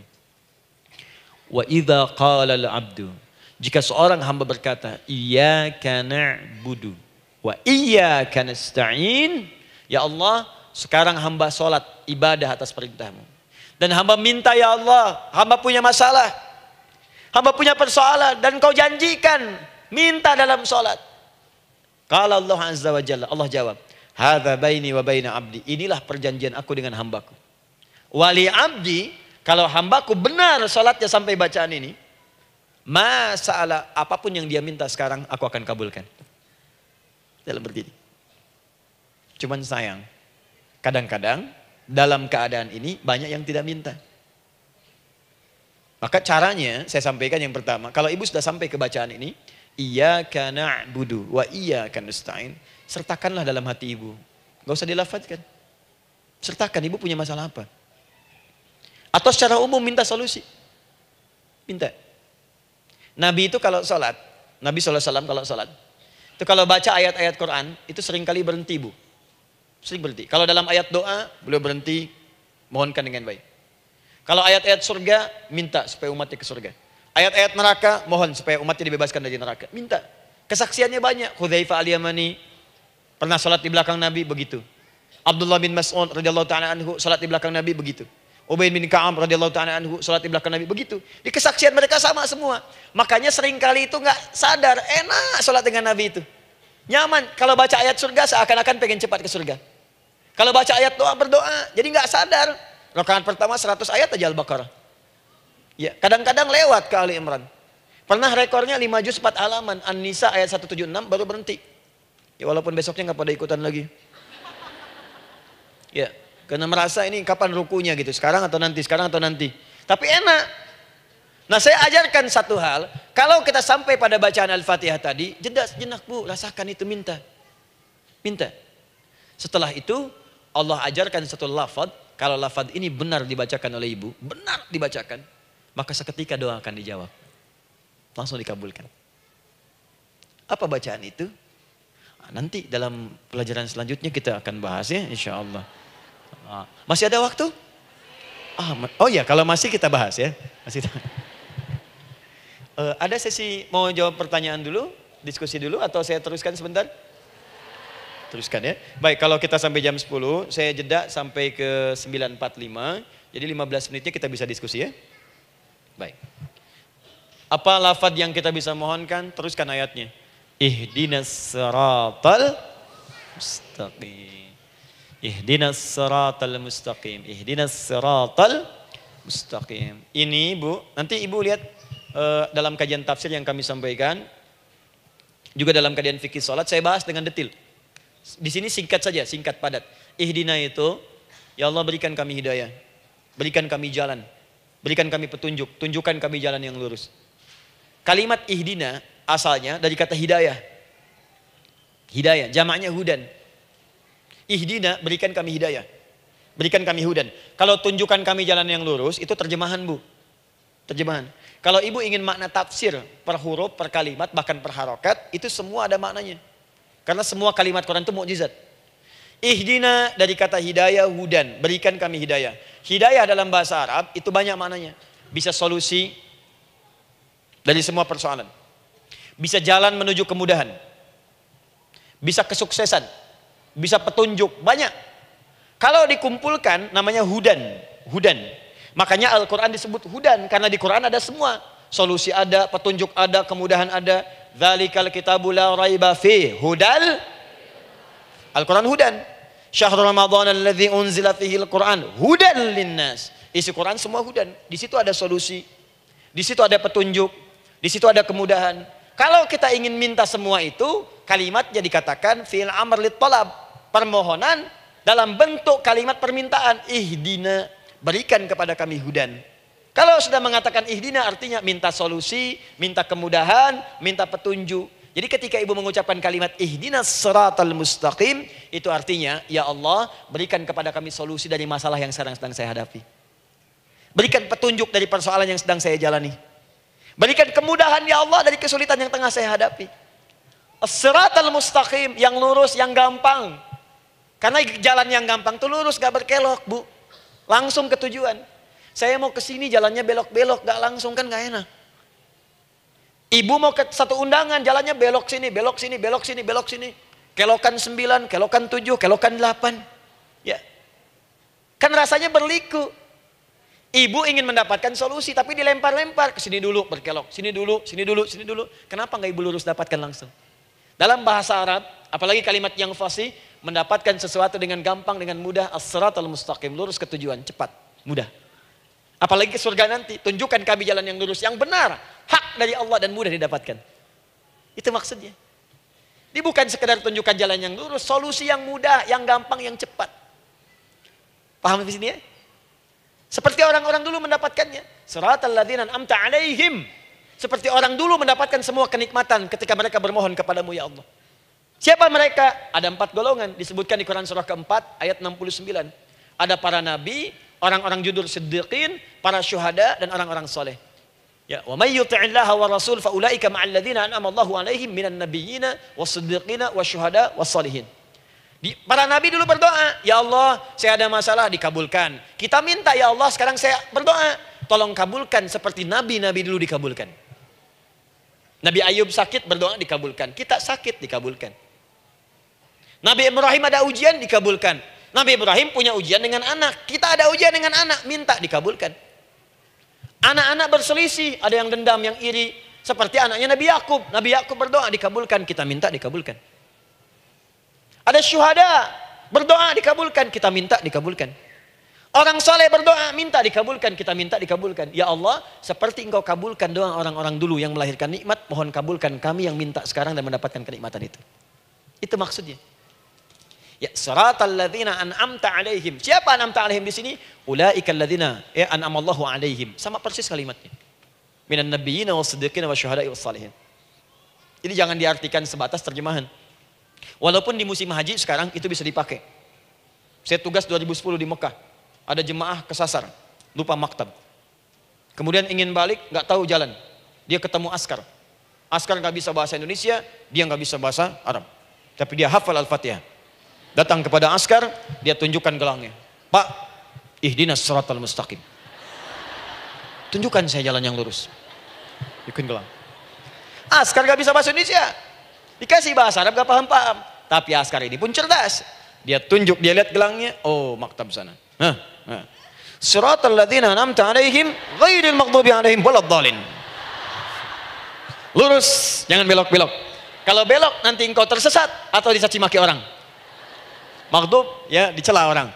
Dhalin tersesat, kan? Jangan dicela, jangan sesat, lurus. Tapi kalau dalam berdoa dalam sholat minta di hati hadirkan. Jelas ya? Nah, itu posisi pertama. Jadi pertama minta lewat sholat. Yang kedua cepat rajin istighfar, Bu. Saya cepat ya, rajin istighfar. Saya ada 7 menit lagi. Ibu rajin istighfar. Astaghfirullah, astaghfirullah, astaghfirullah, astaghfirullah. Itu yang paling singkat. Astaghfirullahaladzim, astaghfirullahaladzim, astaghfirullahaladzim. Itu yang menengah. Astaghfirullahaladzim, alladzi la ilaha illa huwal hayyul qayyum wa natubu ilaihi. Astaghfirullahaladzim, alladzi la ilaha illa huwal hayyul qayyum wa natubu ilaihi. Astaghfirullahaladzim, alladzi la ilaha illa huwal hayyul qayyum wa natubu ilaihi. Itu yang cukup panjang. Ibu rajin istighfar. Orang yang rajin istighfar itu diantara yang disebutkan dalam riwayat-riwayat adalah orang-orang yang cepat dijawab doanya. Hanya dengan istighfarnya. Jadi dia tuh punya keinginan, dia nggak katakan. Jadi keinginan di benaknya dia, terus dia istighfar. Astagfirullah, astagfirullah, astagfirullah. Itu kalau benar rajin istighfar, seketika dikabulkan. Cepat. Ada seorang yang hidup, ini tukang roti. Di zaman Imam Ahmad bin Hanbal. Saya pernah kisahkan ini di beberapa keadaan. Orang ini, itu ahli istighfar. Jadi maaf ya Bu ya, bukan istighfarnya pas ada keperluan aja, bukan. Ada ta'lim ustaz Adi, sab pertama, astagfirullah, astagfirullah, astagfirullah, bukan. Besok ada arisan, astagfirullah, astagfirullah, bukan. Jadi bukan ada keperluan, istighfar bukan. Orang ini membiasa istighfar. Jadi setiap mengerjakan apapun dia istighfar. Mau minum, bismillah, astagfirullah, astagfirullah.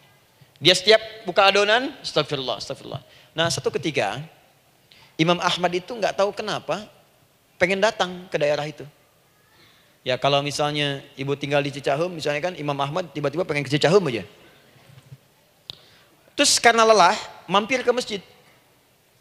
Istirahat di dalam masjid. Tiba-tiba kata penjaga masjidnya, DKM-nya, marbotnya, ya Syekh, idhab, pergi, nggak boleh tiduran di sini. Kata Imam Ahmad, saya kan cuma numpang istirahat, nggak boleh keluar. Dan dia nggak tahu kalau itu imam besar. Dan Imam Ahmad itu sudah populer Bu, sangat famous, familiar. Cuman orang kan nggak pernah lihat wajahnya. Dulu kan nggak ada Facebook, nggak ada Instagram, nggak ada handphone, nggak ada apa-apa. Jadi kalau orang terima Ahmad, ya Ahmad aja kemana-mana. Oh, no, Imam Ahmad, Imam besar, Imam Syafi'i, Imam besar. Tapi nggak pernah lihat. Sekarang kan udah kelihatan. Ya, udah kelihatan. Sekarang banyak. Makanya orang dulu itu senang begitu tahu, dikasih tahu. Nabi aja ke Madinah Bu. Gak ada yang tahu kalau itu Nabi Muhammad kalau belum pernah lihat. Karena beliau di bawah, Abu Bakar di atas. Abu Bakar kan naik kan, untanya Nabi. Nabi Muhammad pas di bawah gantian tuh di jalan. Orang mengira yang di atas unta Nabi Muhammad. Padahal Nabi Muhammad yang jalan kaki, gak kelihatan. Makanya responnya bola ketika tahu Nabi senang luar biasa. Minta doa, minta ini, minta itu. Orang sekarang tidak. Karena sering banyak lihat di TV, media sosial, begitu ketemu minta foto. Ini lain kisahnya. Nggak tahu dia, pergi keluar. Kata Imam Ahmad, ya sudah, keluar beliau. Nggak mau ribut. Istirahat di luar. Di pelataran. Di sini juga nggak boleh. Lihat kalimatnya. Barwah, keluar, pergi. Barwah itu kasar Bu. Begitu kemudian di debat lagi, saya cuma di luar. Rawah itu dari kata roh Bu, itu paling kasar. Artinya keluar dengan roh-rohnya sekalian. Rohnya pun jangan di sini. Ya. Jadi kalau ibu nanti di Masjidil Haram misalnya kan, ada kalimat itu artinya kesel bu askarnya. Ya, keluar. Misalnya, idzabi anti. Enggak mau, saya mau di sini. Ya. Barwa, pergi. Sampai ke ruah dengan ruh-ruhnya. Itu artinya ibu disuruh pergi. Ya, bukan jangan mengelak lagi. Ruah. Saya bukan ruah, saya rohayati. Suruh pergi. Pergi. Imam Ahmad pergi tuh akhirnya. Pergi, di jalan kelihatan ada tukang roti tadi. Begitu kelihatan capek lah dipanggil, Syekh, kayaknya lelah istirahat di sini. Dan tukang roti pun nggak tahu kali itu Imam Ahmad. Begitu istirahat, duduk, kelihatan Imam Ahmad setiap buka adonan, astagfirullah. Bikin lagi, astagfirullah. Imam Ahmad tahu faidah itu. Tapi ingin menguji tukang roti ini, ditanya. Ya akhi, kamu ini kenapa setiap Anda menanam adonan itu, tepung itu, Anda mengucapkan istighfar, astagfirullah. Perhatikan jawabannya. Wallahi demi Allah, tidak pernah saya beristighfar dalam setiap aktivitas saya, kecuali Allah selalu mengabulkan doa yang saya mohonkan. Di setiap minta, astagfirullah, itu dikabulkan. Cuman satu yang sampai sekarang belum terkabul. Apa itu kata Imam Ahmad? Saya ini selalu bermohon kepada Allah, ya Allah, mohon sebelum saya wafat atau setelah ia wafat, pertemukan saya ya Allah dengan Imam Ahmad bin Hambal. Sebelum saya yang wafat atau wafat Imam Ahmad. Kata Imam Ahmad, astagfirullah. Allahu Akbar.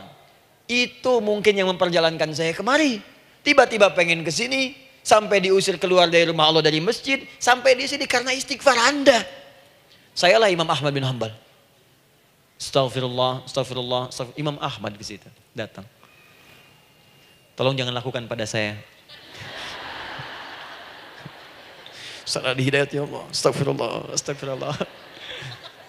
Saya jawab lagi dari sana. La haula wala quwata illa billah. Ini istighfar. Nah, kapan istighfar yang baik?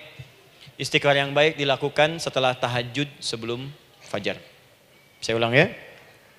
Setelah tahajud sebelum fajar.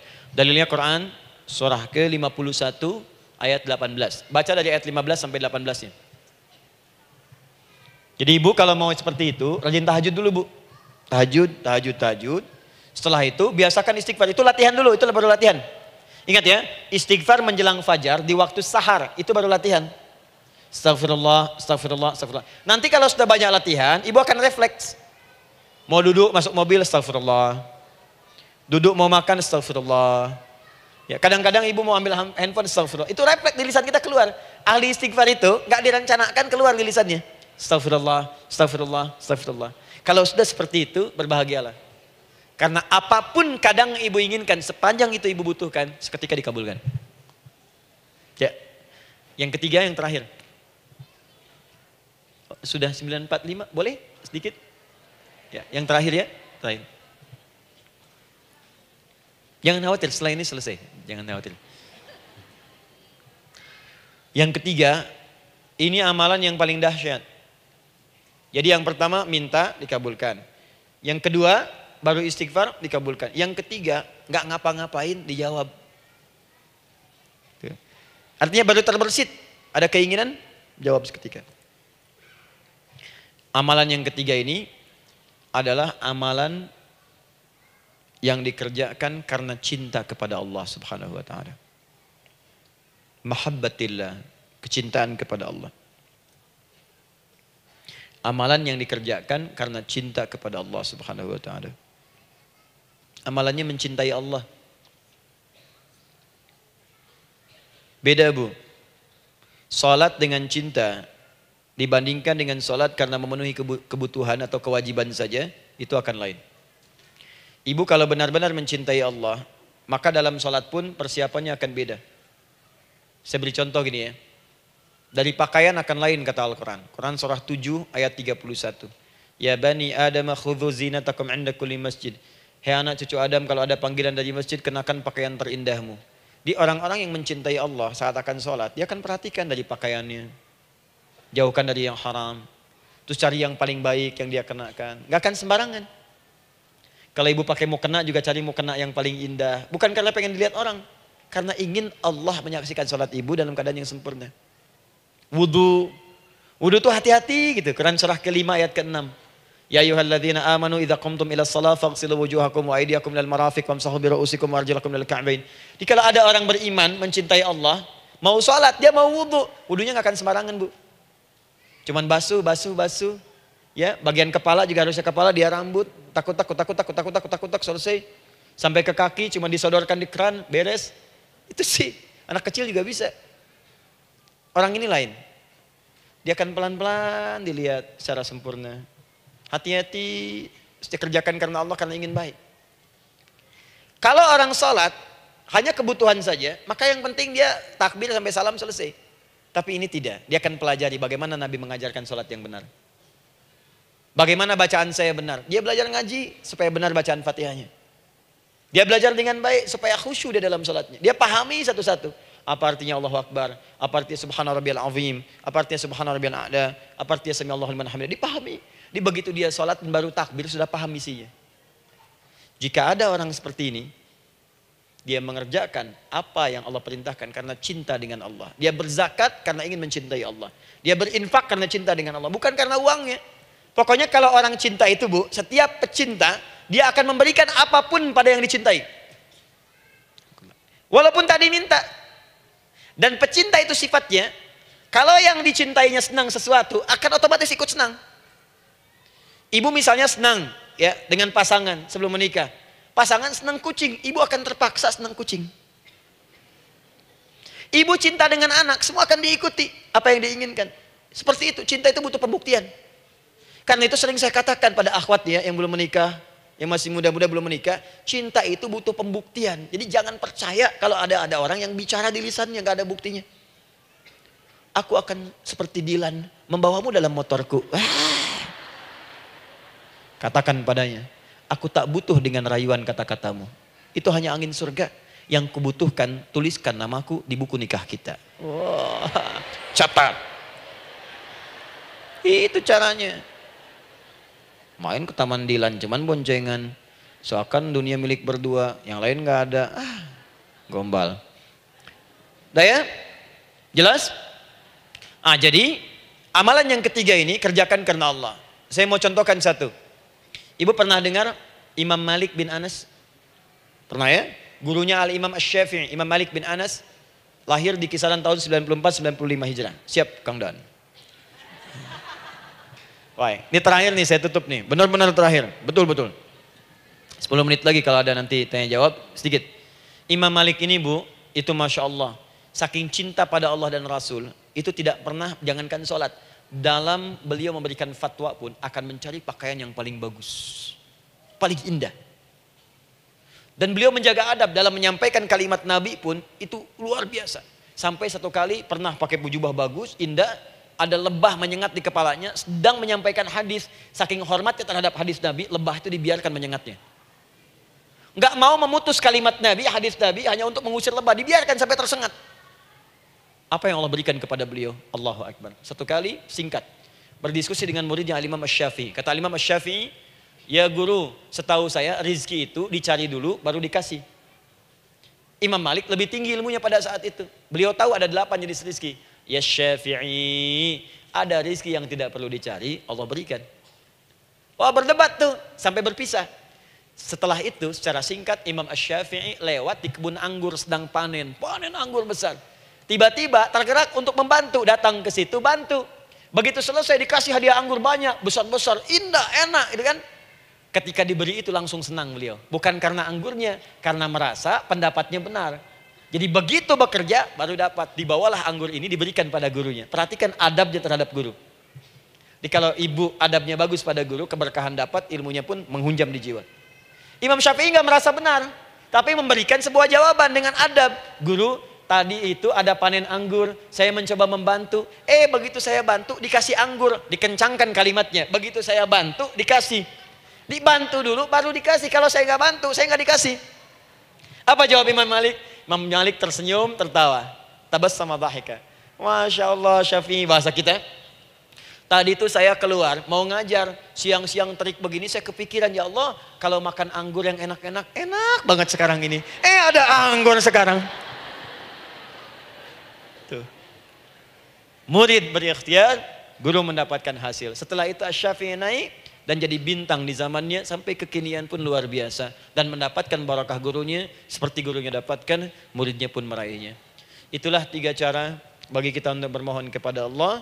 Jika ingin dipercepat oleh Allah bisa lewat salat, bisa lewat istighfar, bisa juga dengan menciptakan amalan-amalan atau mengikuti amalan-amalan yang dicintakan atau ditujukan untuk mencintai Allah Subhanahu wa taala. Ibu bisa paham ini? Baik. Kemudian berdoa. Tapi yang jadi masalah, Ustadz ketika berdoa kok belum dikabulkan juga? Apa ciri doa dikabulkan? Seperti apa kita tahu doa kita dikabulkan? Itu mungkin kita bahas di episode yang berbeda insyaallah. Alhamdulillahirabbil alamin.